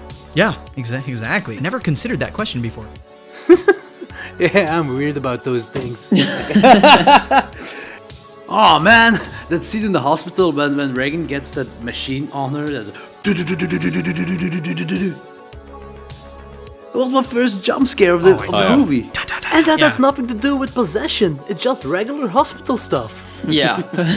It's because everything in the movie is so tense. Yeah. It really works. Yeah. Oh, and those scenes are so horrible, guys. Like, because, I mean, just the helplessness that we see in Chris McNeil when she just has to watch her daughter helplessly. She can't do anything about this. Watch her daughter with this strange affliction, going through all these tests. And I had something similar happen to me, except not demonic possession. But my son, I used to work as a sales rep for this candy company. And I got to do some traveling, and so I live on the west coast of the United States, and so I went to the east coast for a week to do this big convention. Well, I get a call on my second day there, and I can't leave. And I get a call that my son back home, who was staying with his mom while I was gone, his appendix burst, and he was deathly sick. And so I'm standing there just thousands of miles away, going wait. What do I, okay, I can't leave, I really can't, it'd be I'm stuck, and so it's okay, and well, they took care of everything, but then when I finally did get back, and I was by his side for another week in the hospital, I watched him go through all these medical procedures, and there was nothing I could do. I sat there just oh, I guess I gotta watch the needles going in, I gotta look at that scar, oh shit, there's blood. What? Hey, help! Somebody! The bandage is bleeding. What do I? You're taking him out of the room now. That's great. And so, everything was fine in the end. But just I felt a small scale version of what Chris McNeil was feeling, and that's another aspect of the horror of this movie. That's why this is the ultimate horror movie. It's not just head spinning. It's so much more. And Chris McNeil's helplessness is part of that horror. Yeah. So good. Yeah, that jump scare. Excellent observation. Haha, thanks. Okay, time for spoilers now.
Okay, spoilers. Don't you think it would be cooler if you saw the aftermath of the dead Burke? Like his twisted head? More like a From Beyond? Yeah. That might be kind of cool. I mean, we do have Reagan, possessed Reagan, sort of giving us a callback to that when she makes her head go afterwards. Yeah. And so not the spinning scene, but where she has it turn around, and it was like I was thinking, oh, Burke. Okay, I see what you're doing there. Oh, talking about Kinderman, he was right. Garrus does look like a boxer at that point. Yeah, pretty much. Yeah. And he was boxing in the movie at some point. He was boxing in the movie at some point. Oh, yeah, he was. Yeah. It's weird to see a priest do that. Yeah, but we have this image of a priest who's just a boring guy who just does church stuff, but that's not reality. Yeah, okay, but not only the boxer thing. He's also a psychiatrist, so I found it weird that religion and science go hand in hand here. Yeah. Yeah. I have a lot of discussion about. I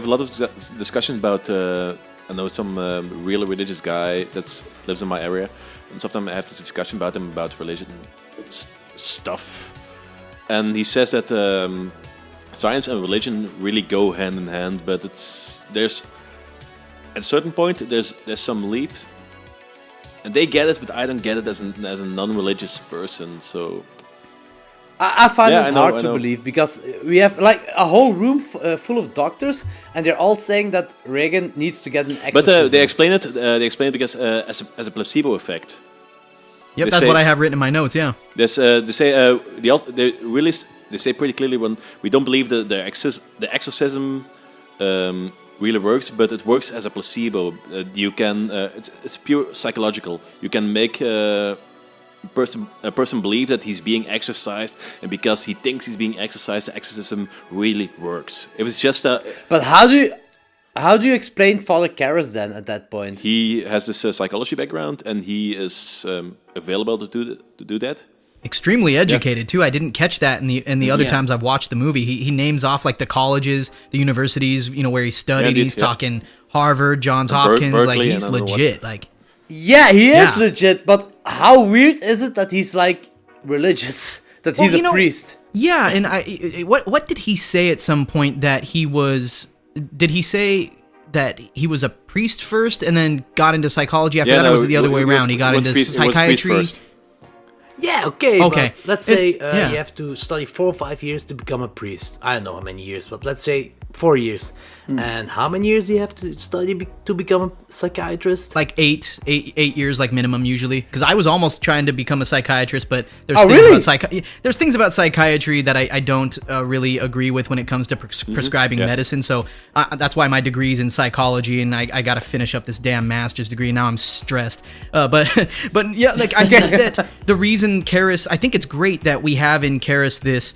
This sort of wavering man of faith, but this also man of psychiatry and science. Yeah. And so for him, you would almost expect him to use his psychiatric background to confirm his faith, but this guy's in complete doubt. He doesn't believe anymore. So he's sitting there trying to go disprove all this. Just like, listen, you guys, like most priests don't even know about exorcism. This is just a bunch of somatic, psychological stuff. And let me show you how. Look at my tap water. See, the tap water made her, she reacted to the tap water. So it's clearly not a possession, despite what we've seen. So talk about the tap water. Yeah. Okay, well, we can all agree that Reagan is Pazuzu, right? Yeah. Yeah. Why did Pazuzu do that with the tap water? I have that question in my notes to you guys. That like it's magic. Like you have to take this jump of this suspense of disbelief. Just go with it. Imagine that magic and all those things are real. You've got imagine you have this book about magic, and you have to pronounce this text to achieve something, to cast a spell.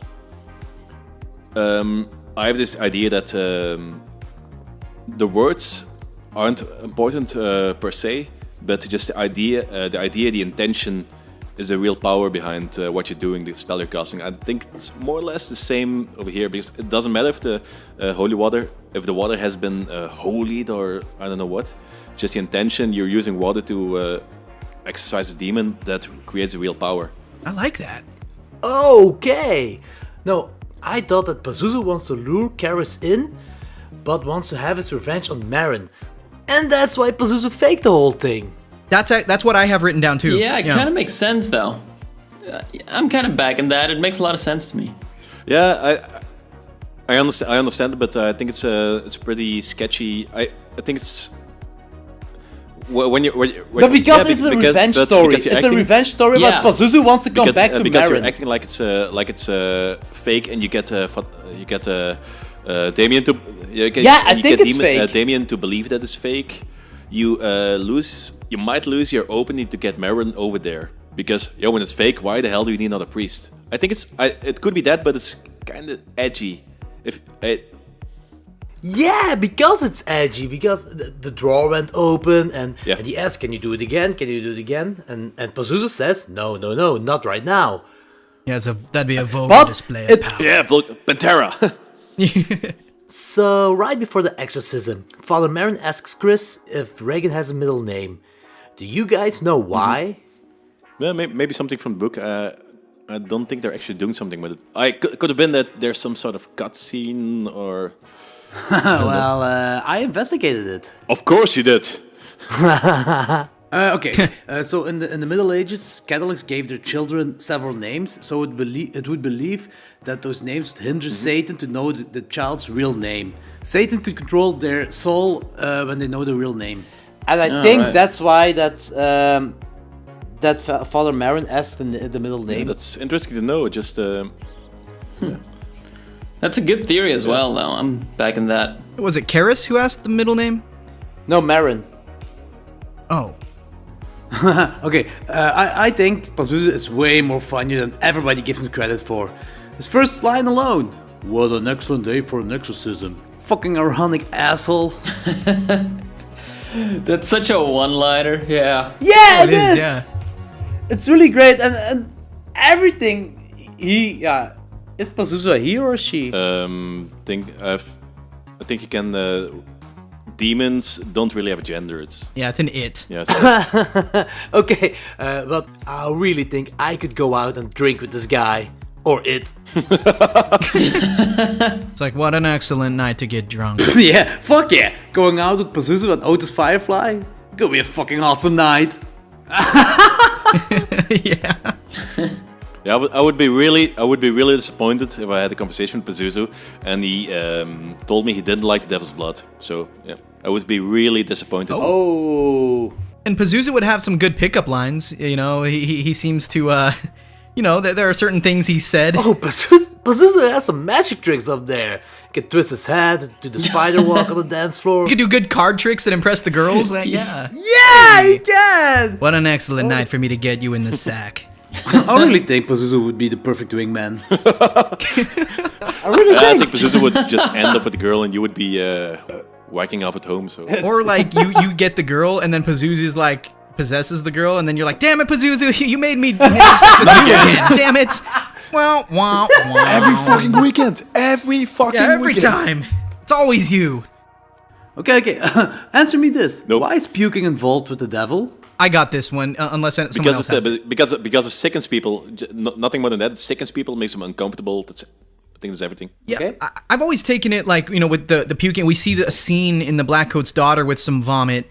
So I believe that when, in the world of these films and in this type of belief, that when you have, when you're seriously oppressed by, a demonic spirit or if it's possessing you, I think that when you're confronted with when the demon is confronted with anything holy or sacred or whatnot, the reaction is twofold. Number one, it's puking in the face of that holy thing. Second, it's also a way to really, because this movie is both spiritual and very human. And so we have the spiritual side of the puke, which is, it's a blaspheming or reacting in some way in the face of the holy. But then there's the human side of making us just feel disgust about ourselves as humans.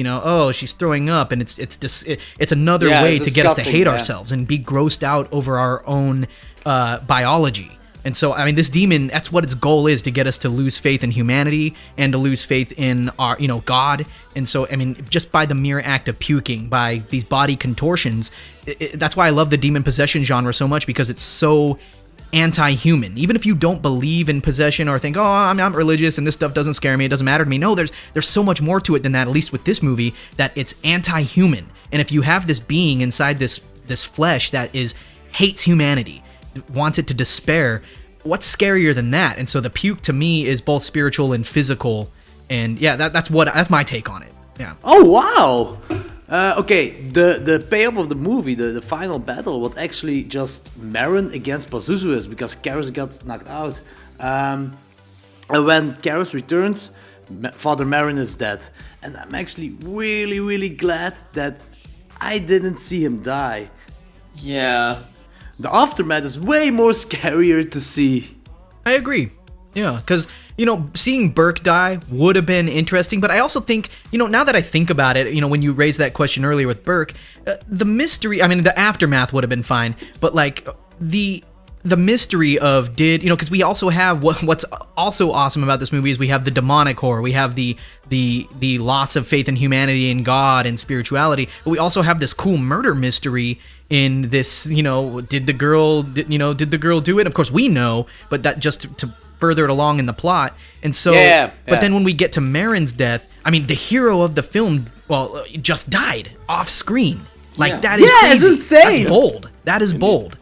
But is he the hero of the movie? Fair enough. Because I believe that this is the story of Karras and his progression in the story. Oh, he has the biggest progression for sure. I think we're supposed to see Marin, the poster. He walks up, to the residence and looks up in the window. He's the Exorcist. I think we're supposed to think, just like in the movie Psycho 1960, Marion Crane is our lady of the movie, and then all of a sudden she's killed, and you're like, oh, what's going on here? And so, for my first time seeing this movie with adult eyes, I was like, wait, that's right, Marin died off screen? Like, what the hell is this? And I couldn't even believe it. I actually got kind of pissed off, but watching it afterwards, I realized that it sort of had to be the point. It's scarier. And, it is, yeah. It really is. Like, oh shoot, the guy who was supposed to save the day is dead on the bed there, and the demon's like sitting there. At first, I couldn't tell if the demon was like sad, like because she's just sitting there with no expression. Then she starts laughing, and I was like, she's sitting there. Did she kill him, or did he? Oh, did I hurt him? You weren't supposed to die yet. Did I hurt him? Yeah, like just a little sarcastic. This looking like a dumb dimbo. A dumb bimbo one side, and the other side is just this sarcastic streak in there. That's why I think I can go out drinking with Pazuzu. Drinking with Pazuzu. Oh man. I guess eventually Father Karras is the hero because he possesses himself to get rid of the demon. He sacrificed himself. Yeah, we're supposed to perceive Marin as the hero, but yeah, definitely Karras has his.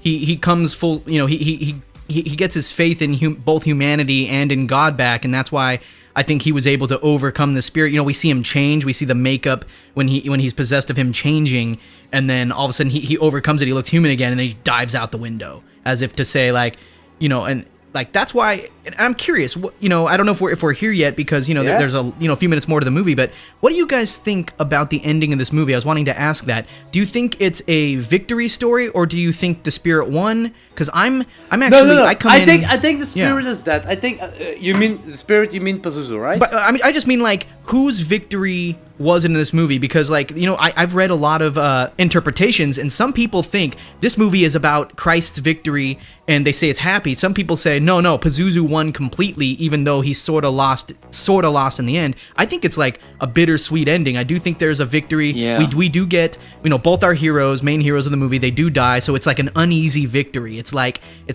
some eggs were broken, but this soul was saved. I think like Raking, Pazuzu if you won all believe, the way. yeah, in the world.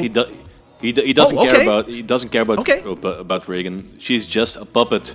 Because you think his intended victims were the pawn, Reagan, or not Reagan, was Marin. Marin is dead. Damien's dead. In the family. He's got everything he wants. So it's a revenge story. Yeah. Reagan is just a puppet. Definitely. I agree. By the way, Pazuzu, he's a demon. He's Satan himself, like they say. He's immortal. They can. No. He isn't. He says that he's Satan himself, but Marin already said in the movie that he isn't. He's just a demon. Yeah. Okay, but if you're going with like the revenge story, he won. He definitely won. Okay, but on the other hand, it's Lieutenant Kinderman who won. He finally found someone to go to the movies with. But the father, I don't know what his name is. The father at the end said, "Oh yeah, I've already seen the movie." But they went to have a snack. That's actually a real priest. Oh, I didn't know that. Yeah. Well, I got to go back to this ending, you guys, like, because I've read the different interpretations of the ending, and I see a great reading for the fact that Pazuzu won. I see a great reading in the idea that, and I'm not sure which I side with, because I can see it both ways. And in the world of this film, there is God and there are demonic evil forces. And so if I look at what Pazuzu ultimately did, he didn't do anything that lasted, because yes, the heroes of the movie died, but if you believe that, what they believe in the film, then they're going off to be chilling with, drinking with Christ. And so they're going to be chilling up in heaven. Yeah, sure, they lost, but in their mind, they saved the girl's immortal soul, which then you could argue, was that even Pazuzu's goal to take her soul? I guess we can't really know that, but it's almost like I can read it both ways, and I think even Friedkin said that, there is a victory story in this film if you want to see it that way. And so it just made me unsure. That's why I want to hear what you guys thought. How do you see the story? Is it a revenge story? But if it is a revenge story, then Pazuzu won, because Marin is dead.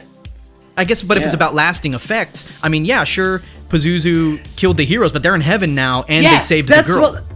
Mr. Watson, that's what I want to ask you. Yeah. Why did Pazuzu eventually possess Karis?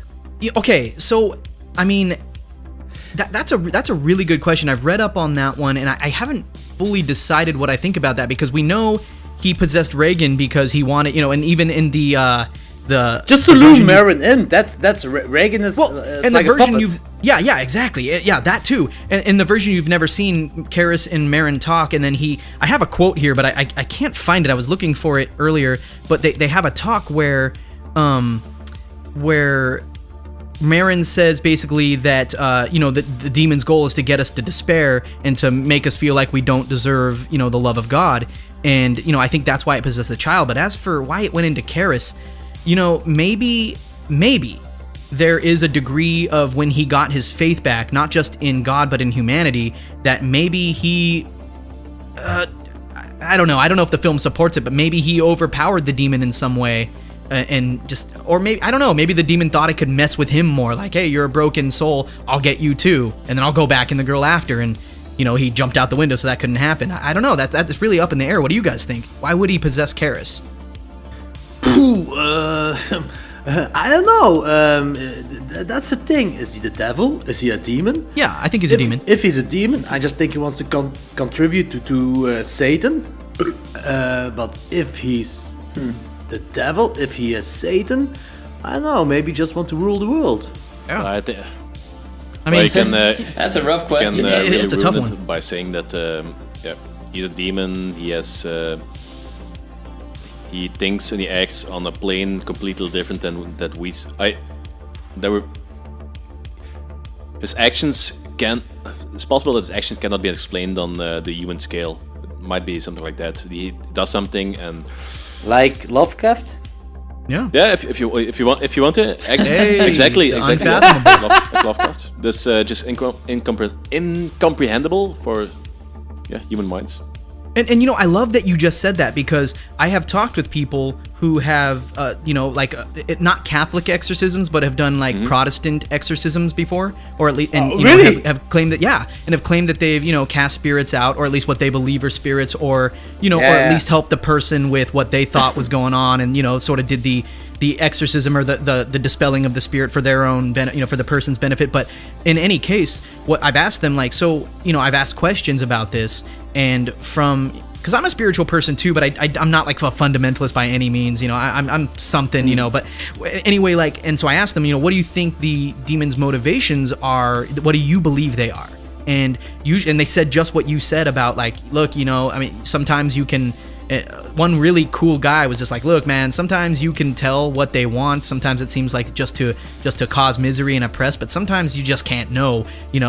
Supposedly the guy claimed that, I'll even just say, just in the world of this film, we see things levitating, we see things shaking. Why do all that? Like, in every instance, there are other ways to display the power, but maybe this thing has just a mind so foreign to ours that. But in the movie, it's a lot of stuff just to toy with Karis, right? Oh, absolutely that. And to toy with the family and this attack on the home. I get that. It's just like, why? I'm just questioning questioning its methods of why did it, why does it levitate things? Why not do this instead of that? Just like nitpicking. And you could just say, just like you said, that it does it just because we can't understand why it just does these things. Why did it go into Karis? That could be an interesting interpretation. I've never really thought of that. How would you rate this, Mr. Watson? Yeah, okay, all right. So, you guys, there's a reason this film was up for 10 Oscars. This film, and I got a point for each one of those Oscars.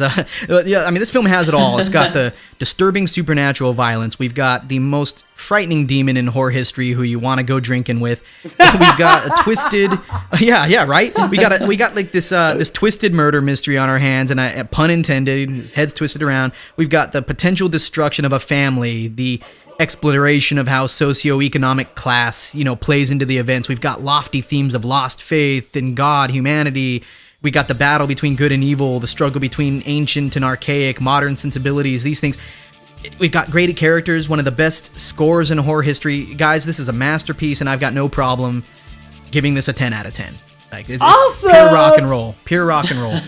Yeah, awesome. Really awesome. Danny, how would you rate this? I think it's a really cool movie, and I think objectively speaking, I think it's one of the best horror movies that has ever been made. I don't think it's going to be a movie that I'm going to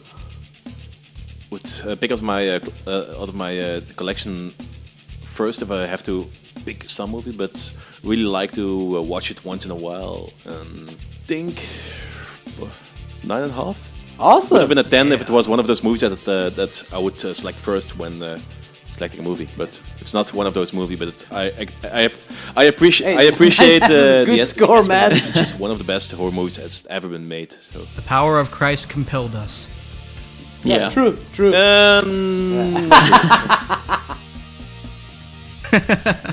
Whoopa. Logan's. I think I'm gonna go with an. I think it's hard to give movies 10 out of 10. I've only done it once before, and that was Psycho. But this is definitely on the same level, actually. And the first time I saw The Exorcist, I was like a kid, and I was so scared of it. Just the imagery is amazing, and it looks disgusting.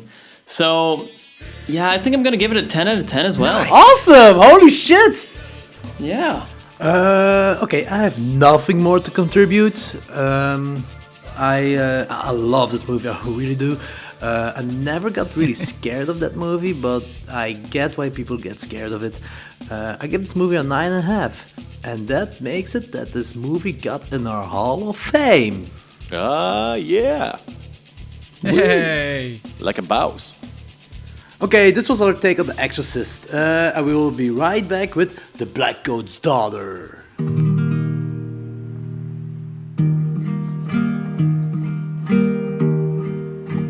When you meet these people, do you say that she was murdered? Do you say that they had to do a blood test to see if her head matched the body?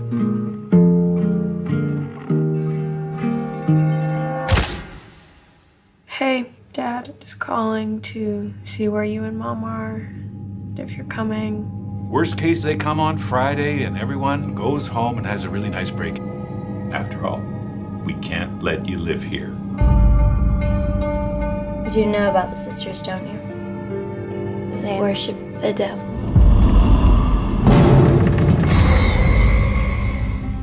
Catherine, is there something wrong? Why are you doing this?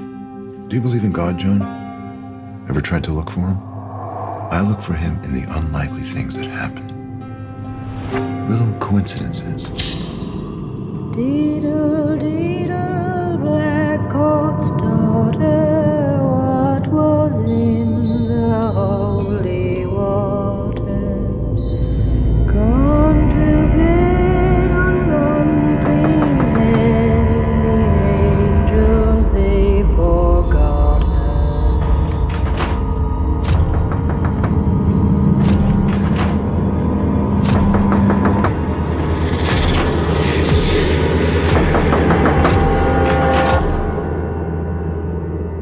something funny?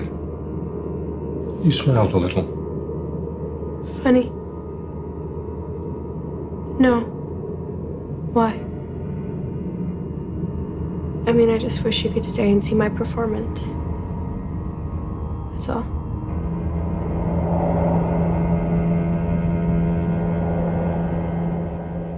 Blackcoat's daughter, also known as February. Yeah, what was the story behind that again?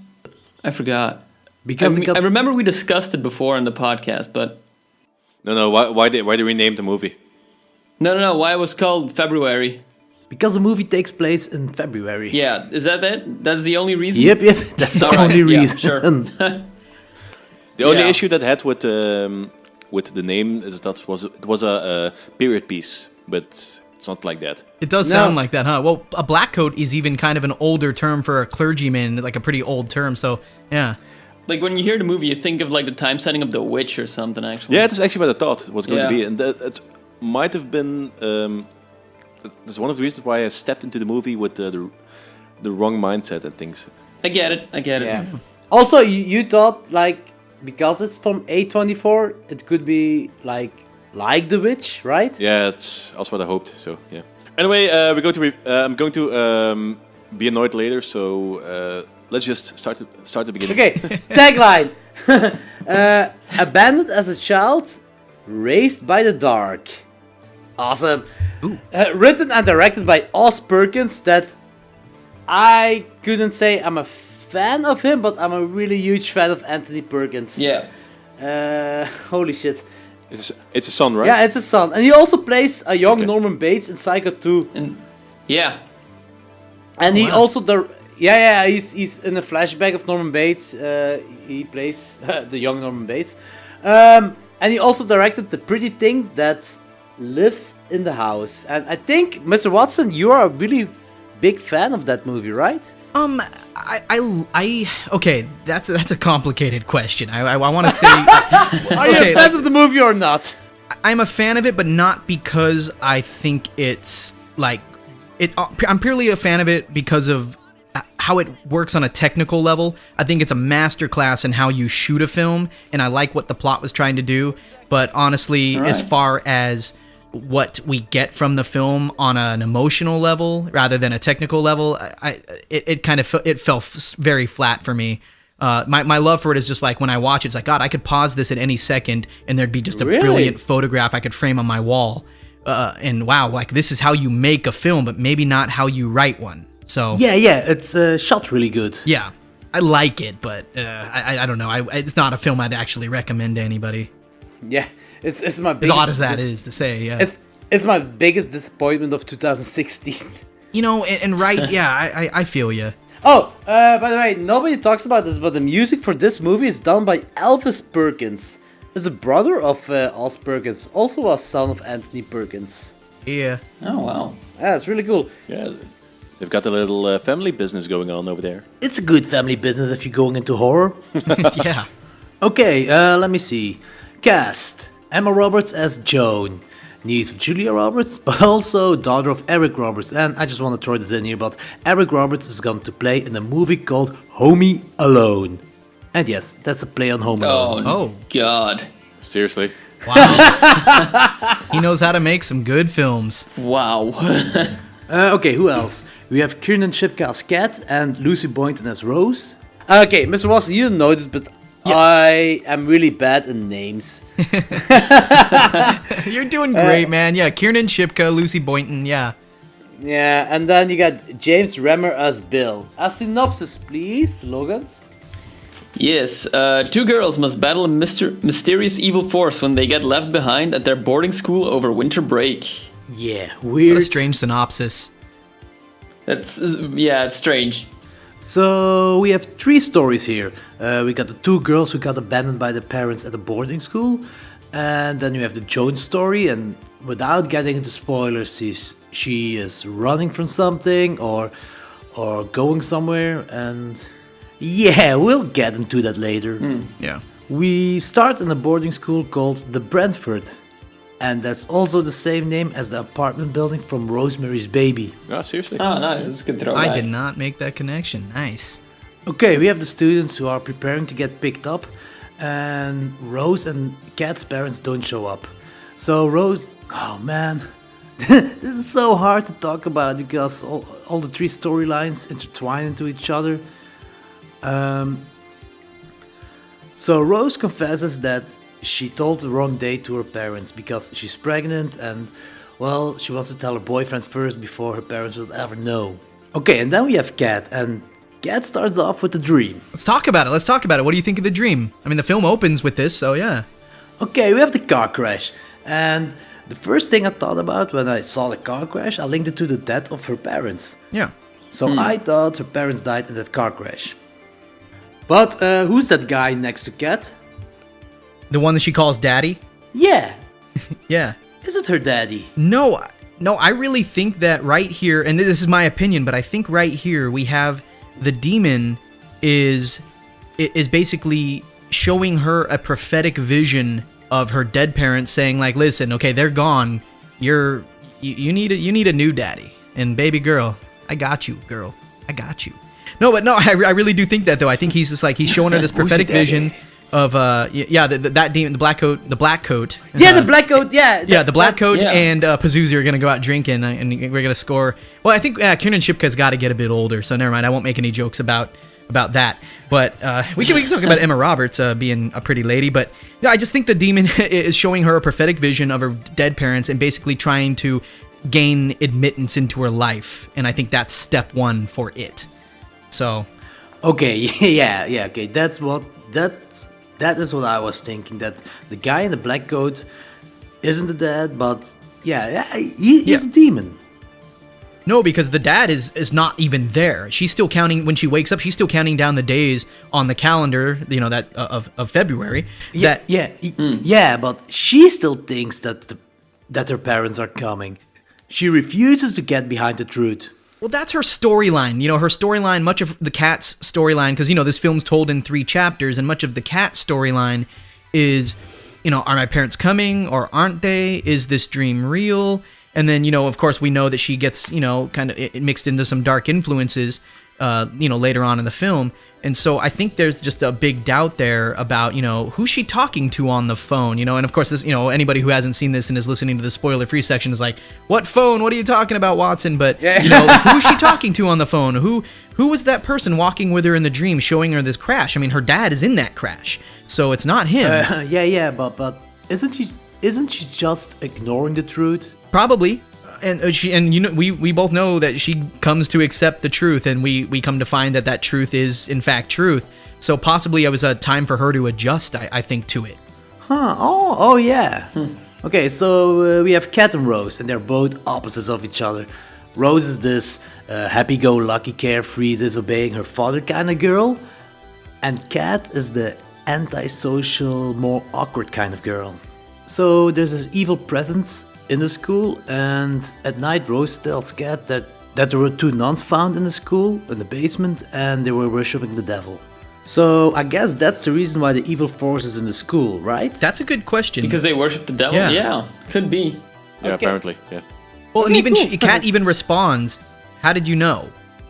And I'm, not to get too deep into spoilers, but at this point, because this narrative is it's very much like Pulp Fiction, where it's all mixed up. And at this point in the film, we, not upon first watch, you don't think anything of it. When she asks that question, how did you know? We already know upon second watch, and I'll try to be vague here, but there is a little more to it, why she might be saying that. I think I'll just leave it there till we get to spoilers. Yeah, okay. So we have, Rose gets in the car with her boyfriend, and Kat hears a phone ringing. She picks it up, and then we cut away to Joan. She gets a flashback that she was in an asylum or something. She wants to make a call, but got disconnected, and up there is Bill. Sure, yeah, let's go with it. At this point, I thought Bill was gonna be a rapist. It was a weird vibe, yeah. I had the same vibe at first, so yeah. It does play with expectations for sure, because an older man approaching this beautiful young girl in the middle of the night, and very helpless. Yeah, and girl, he says, my wife is over there waiting in the car over there. But you don't see her. You don't see her, yeah. Yep. Yep. Yeah, it's more or less. Yeah, my wife's waiting in the car. Is just like, you want some candy? Exactly. But lucky for her, it isn't a rape story. And the wife had candy. Yeah, and the wife. So we cut back to Rose, and she sees Kat kneeling down in front of the boiler in the boiler room. Such a haunting scene. That is the first scene right there where we start to realize that this film, because I went into this film, I saw it in the festival circuit in 2015 when it was still called February over here in the States, and at that point, I didn't know what I was getting into, and so that was the first scene where something, maybe vaguely supernatural was going on, and I was just like, wait, what am I seeing right here? The way she's bowing, and it looks like this really fast yoga pose, upward dog, and she, you know what I'm saying? Like, yeah. What a scary scene. Okay, fuck. This is really hard to talk about without spoilers. Can we just go into spoilers? Yes, we can. Let's do it. So for the people who didn't watch the movie, stop this podcast. Go watch the movie and come back. There are a couple of scenes who are legit scary. It's a slow burn. It's a really slow burn, but the payoff is incredible. Definitely. I love the payoff, yeah. Yes. It's maybe hard to focus, but everything's important to the plot. It's a very atmospheric film. Don't go on your phone. Just watch the movie. Yeah, that might have been my problem. I got bored after I think half an hour or something like that. So I started being distracted by my smartphone, maybe. Yeah. Maybe. I kind of get it though because it's really a slow burn. Yeah, but I like slow burns, but I wasn't really convinced by it. Too bad, Danny. I really think this is a masterpiece. Okay, but first, let's get into spoilers. In the garden I'm told, before I was born, in the still working morning, the seed was sown. Both the lamb and the lion were unnamed and unknown. Okay, first, when you watch this movie or any movie in particular, put your smartphone in another room and go watch the movie. I've been trying to do that as well lately. So when did you guys know, at what point did you know that Joan and Kat are the same person? Yeah, at what point did you know that? Because that's one of the big reveals of the film, and I'll tell you when I knew. There was a certain way that they both held their change in their hand when they were talking on payphones. You see, and I can't remember which does it first, but you see one of them just put the change in their hand, and the way the camera focused on the hand and the way the change was arranged. We see one of them do it first. I think Joan does it first, and then a little later, before the reveal, we see Kat doing it when she's talking on the phone. I was like, that is interesting. Why did Osgood Perkins choose to do that? Whoa, and I was just like, that's a good catch. And yeah. Okay, Emma Roberts and the girl who played Kat, Kiernan Shipka. Yeah. They really look like each other. They really do, yeah. And then you get that scene in the restaurant where Joan goes to the bathroom, and right before that, Bill shows her the picture of Rose. Oh, because she goes in the bathroom and laughs about it.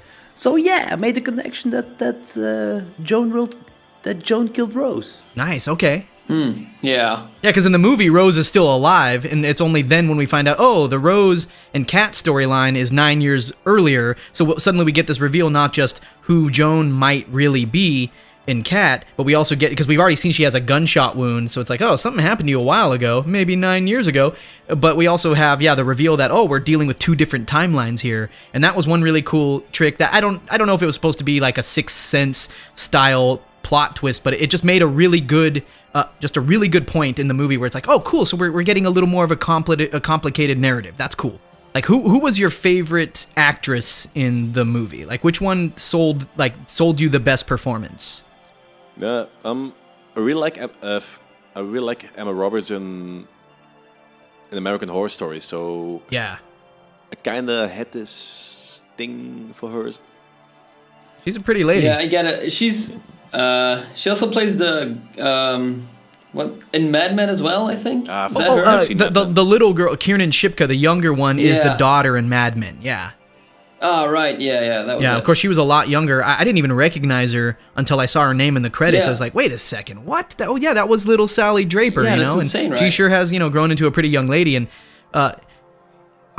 she sold this movie for me. Her performance was, I can't wait to see her in more projects. She's fantastic. And even Emma Roberts too, like she usually plays this bitchy character in all of her, American Horror Story. It's like I'm snarky, I'm saying a smart comment, I'm really, really pretty, and it's like, you are right. But then in this one she's so subdued and so quiet and it's just so like just pulled back, and I really liked that. I thought that was a really good. That's something that defines a great actress or great actor, to be able to portray different personas, different personalities. Yeah. But also in a very subtle way.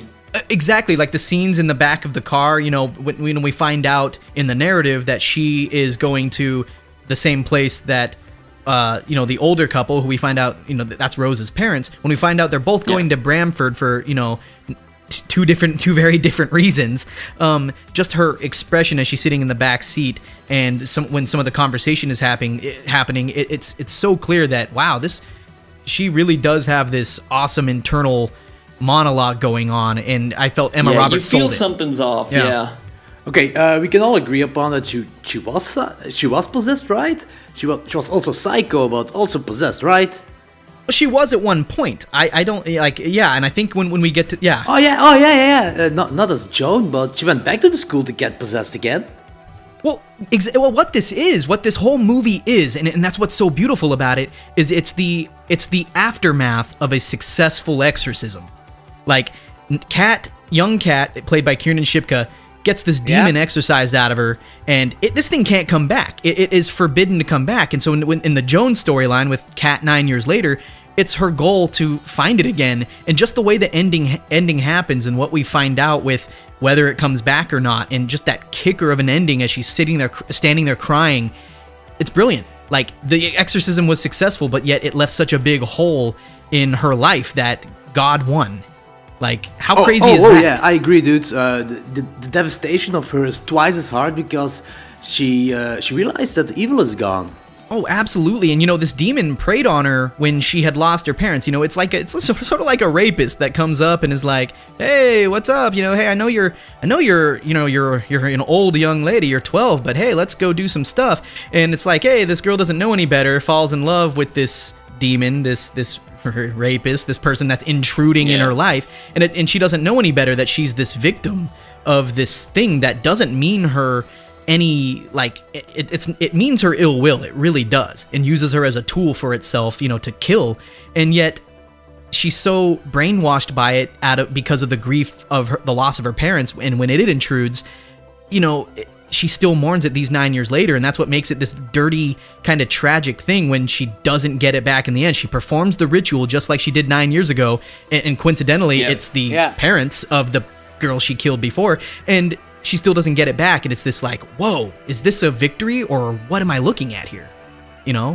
Great stuff. Ah, brilliant. Okay, when Joan kills Rose's parents, she throws up. My theory for that is, well, she never killed before. Yeah. Oh, wait. She strangled somebody to get out of the mental ward. Yeah, but that's we do see a flash of it. Self-defense. I don't know. Maybe, it was a means to an end, but this was a much more brutal slaying. I mean, it's very gory. Because she had to behead these people. Stabbing is very intimate. So was strangling, but the lack of the blood. You could I feel like I could strangle somebody and have an easier time when I sleep at night than if I stabbed them to death and then beheaded them. I feel like I'd have a better... I don't know, when you strangle someone, you use your bare hands. You don't use like a tool, like a knife. You know what? So I love that you just said that, personal. because I honestly do feel like the best way to kill somebody is with your bare hands, because like if it's a rocket... No, really, like check it out. Hold on a second.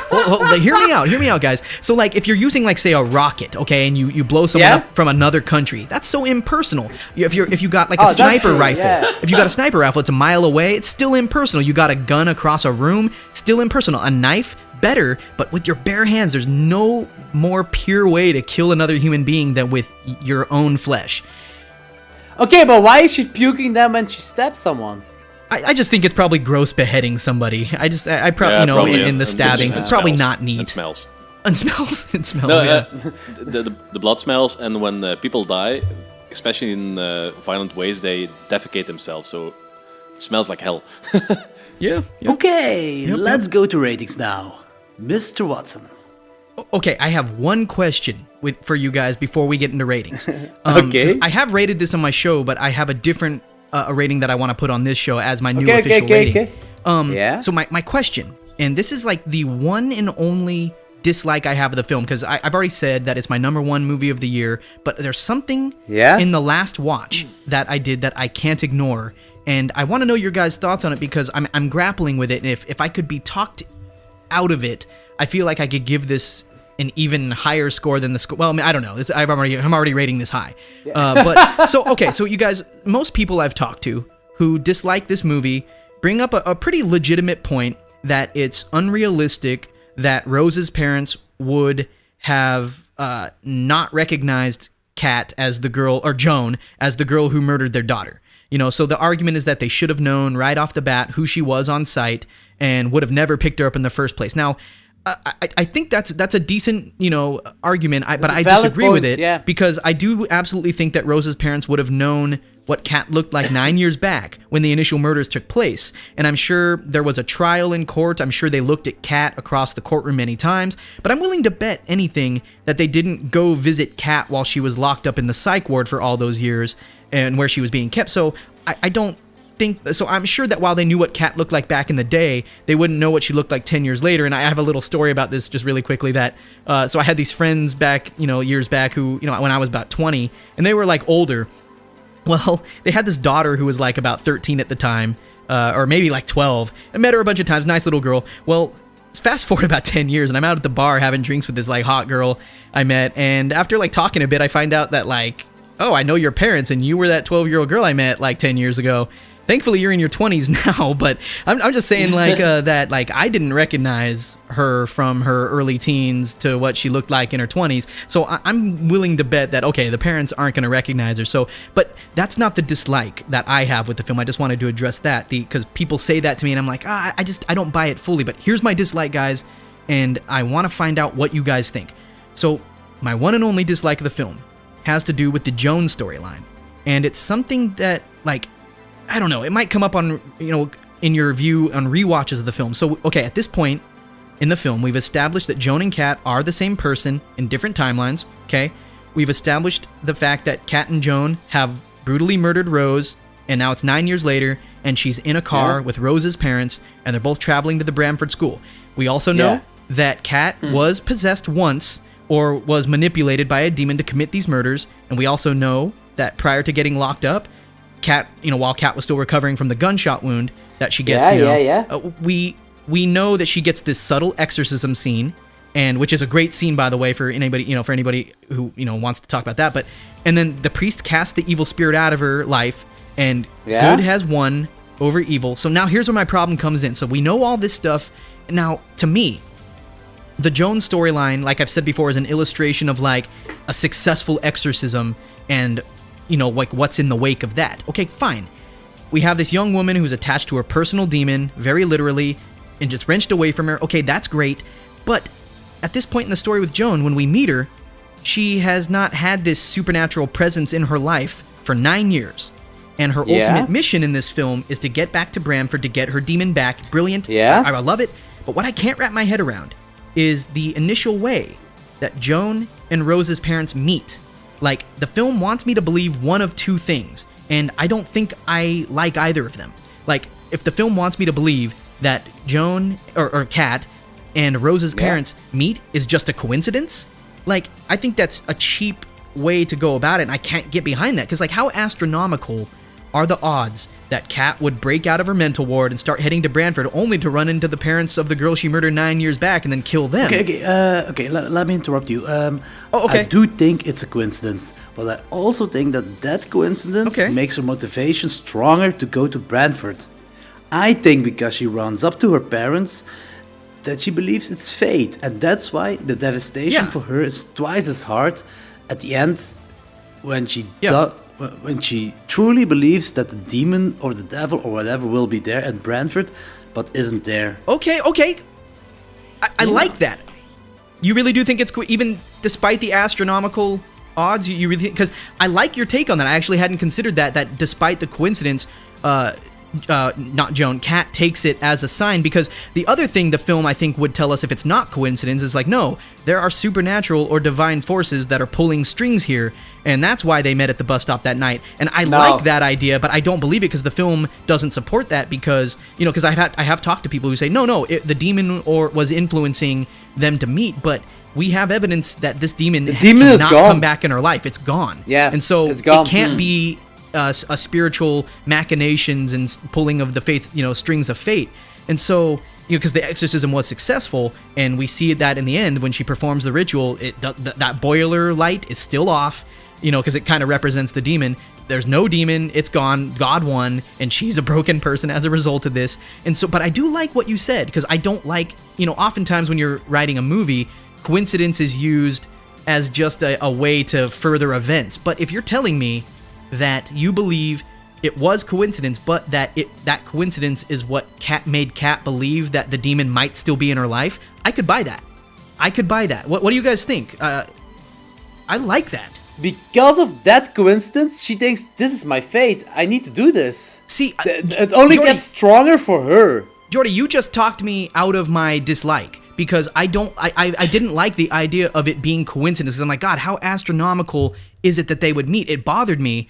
And now that you say that, okay, if we're to believe that the coincidence makes her believe it's fate, even though it's not, just so she can, maybe it's a sign to her, like, oh my God, the demon can still be in my life. For her it's like, a sign. I love it. It goes to show more of just how messed up she is, as a demonless psychopath. She was a demon-filled psychopath. Now she's just a regular psychopath. And I totally believe she was both psycho and possessed. Yeah. Yep.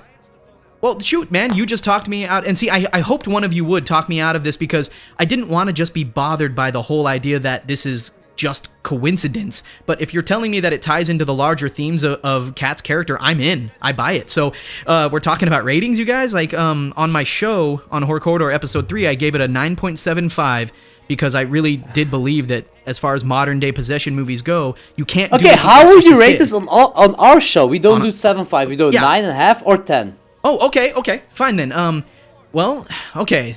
Oh, that puts me in a bind. Because I was going to go up to 9.8 on the Watson scale on Horror Corridor, but that leaves me to really kind of grapple with this, because I can't go below a 9.75 and go 9.5, but I wasn't going to quite go 10, but you talked me out of my one and only dislike.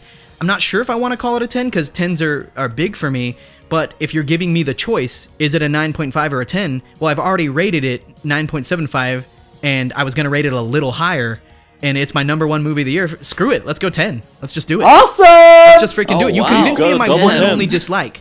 Double 10s, and I don't do that often, but you convinced me that my one and only dislike has something deeper to it. Thank you. Like, fantastic. I'm rock and roll, awesome. guys. Yeah. So thanks for that discussion. I really, that's why I really wanted to come on this show, because when I did my show, I didn't think of that. So you guys rock. Holy crap. Clock strikes Super me cool. midnight, Awesome. midnight hour or whatever. Yeah, the midnight hour. Midnight Clock's hour. like 12. Yeah. Danny. We've had the short version of the discussion a couple of months ago maybe, I don't know.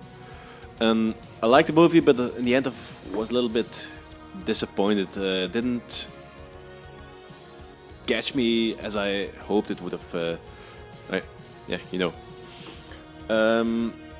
In general, the atmosphere is cool.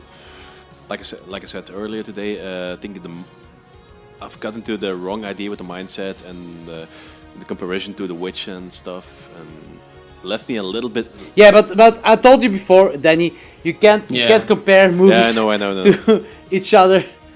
Yeah, Don't compare it to The Witch, because The Witch is like almost like it's a brilliant movie. So. But love that you guys love The Witch. But the problem is everybody on the internet was also comparing to The Witch. For some reason, I do not understand at the moment. So it's an A24 movie. It's maybe that's just a retarded sheep mentality on the internet, because it's from A24 for The Witch, so yeah, it's going to be like The Witch. It is like The Witch, because one person started saying that, and everybody's just copying that. So just sway the it.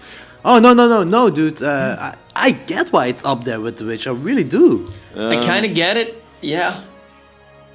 I might have to go for a rewatch now and then, but I'm giving. There are similar themes with loss and grief. Yeah, it's. Yeah, but the problem is atmospherically, it kind of makes sense. I was totally blown away. We go to review it one day. I'm going to give it a 10. I'm already saying that now. So nice. But well done. I'm going to give it a 7. I really liked it. Still good. I really liked it. Still good. Not blown away by it. It's got really cool themes. Really cool visuals. I saw the twist about Joanne being Kate really early. Kind of disappointed me. Yeah, 7. Okay, yeah, still okay, I guess. All right. Nice. Logans? I liked it. I genuinely liked it, but I think the atmosphere is great and the build up towards the ending is great as well. And I liked the murder scenes quite a bit because they're very personal. And the movie really gets under your skin. However, though, I don't think it's very slow and you have to be in the mood to watch it. So I don't know. I'm kind of on the fence here. I think I'm gonna go with a 7.5. I think it's great, but I can see that it gets boring sometimes. You have to have the right mindset to watch it. Yeah, I get it. Especially like the first hour, like the setup really takes a while. And if you're not focused, you'll miss a lot about the movie and why it's so great. So because of that, I'm gonna give it a 7.5. Yeah, it was like at the 49-minute, I think, minute mark where we see Kat like do that weird body contortion and bend. So I guess this movie does take its time. Yeah, but it has to be that way. That build-up needs to be slow. Oh sure. Yeah, don't get me wrong. I liked it. I really did like it. But rewatch, well, if I'm all right, let me think about how I'm gonna put this into words. It's a great movie. It's a great setup, but just entertaining wise, it takes a while to get set up. So that's why it loses some points. It doesn't Killer Clowns from Outer Space. No, definitely. But that's why it loses some points with me. Yeah. Because it isn't Killer Clowns from Outer Space. Exactly, because it isn't Killer Clowns from Outer Space. I've never in my life seen Killer Clowns from Outer Space, but I'm pretty sure I'm going to hate that movie. No, it's very enjoyable. It's really, it's a fun movie. Yeah, but you know about me and fun movies. Okay, that's true. You don't like humor. That's right. I don't like humor. Oh man. Wait, Jordy. Okay, I will go up next. Wait, Jordy. Wait, before you go, one of you mentioned about having maybe trying to rewatch the movie again to see it a little differently maybe, and I just wanted to say I caught one thing, and I meant to say it earlier. I'm sorry, guys. I'm not trying to interrupt you, Jordy or Yordi, but I noticed something I never noticed before in this movie this time around, besides that dislike you talked me out of. But when we see Kat and we see it 2 times in the film, when we see Kat in Rose's room, and we see her looking at Rose's picture, the one where she's smiling in front of the clouds and in front of the cloud background, and the way she rubs the picture, she rubs her thumb across the neck as though to say that she is going to behead Rose. Yeah, it happens twice in the movie. So watch. It's very subtle, but I caught it this time when you see her kind of. I never saw it. You just see her looking at the photo, and it's like still in the envelope that those like class photos come in, and she just she sees the face and she just brushes her thumb across the neck like. It's so subtle. Just watch for it and just go like, oh, holy shit. Yeah. So yeah, sorry. I had to say that. That's some awesome foreshadowing. That is foreshadowing in such a great way. I loved it, and that was another reason why I was just like, whoa, like I didn't say that on my episode. So yeah. Anyways, thanks. Okay, I guess I'm up next. Okay, I really think this is a brilliant movie. This is filmmaking at its best. I give it a 9.5 without a doubt. I really don't get why this would be considered as a boring movie. Yeah, but that might be one of those things from the current age, the age of information, the age of the internet. Everything is so fast-paced, and people want everything to be fast-paced too. Movies have to be fast-paced, music has to be fast-paced. I think it's one of the problems of current times, I think. Okay, I kinda get that, I guess, but this is definitely not a fast-paced movie, but also definitely not a boring movie. Yeah, I stand by my rating, 9.5. Yeah! Alright, yeah, nice. very good. Okay, let's wrap things up, guys. This was our very first English talking episode, and Mr. Watson, thank you so much for doing this with us. Do we have to put a disclaimer up front about sorry for the crappy English that we're using? But oh yeah, I'm going to do that. Are yeah, I'm perfectly definitely going to do this. understandable. Come on. we'll have to do this. We'll have to do this more often, so we never have to have these conversations in English, right? So it's kinda. Yeah, it's new. It's new. Yeah. Let's go with so that. awesome, it's new for us. man. You guys are great. And I'm gonna promote the hell out of this episode and see if the head of my network, Jason Lloyd, head of Horphilia, will maybe will put, if you guys would be cool with it. I don't know what you guys have going on over there, but would it be cool with you for me to maybe see if we can put the episode? I mean, I don't know what it would take to do that, but like maybe in the Horror Corridor feed, so people fans of my show could. Oh man, we'd be honored. That would be great. Sweet. Mr. Watson, thank you again. Thank you. All right. Yeah, We will do this Thanks, man. definitely again another time, and till next time. Yep. Dewey, everyone. Dewey. Perfect.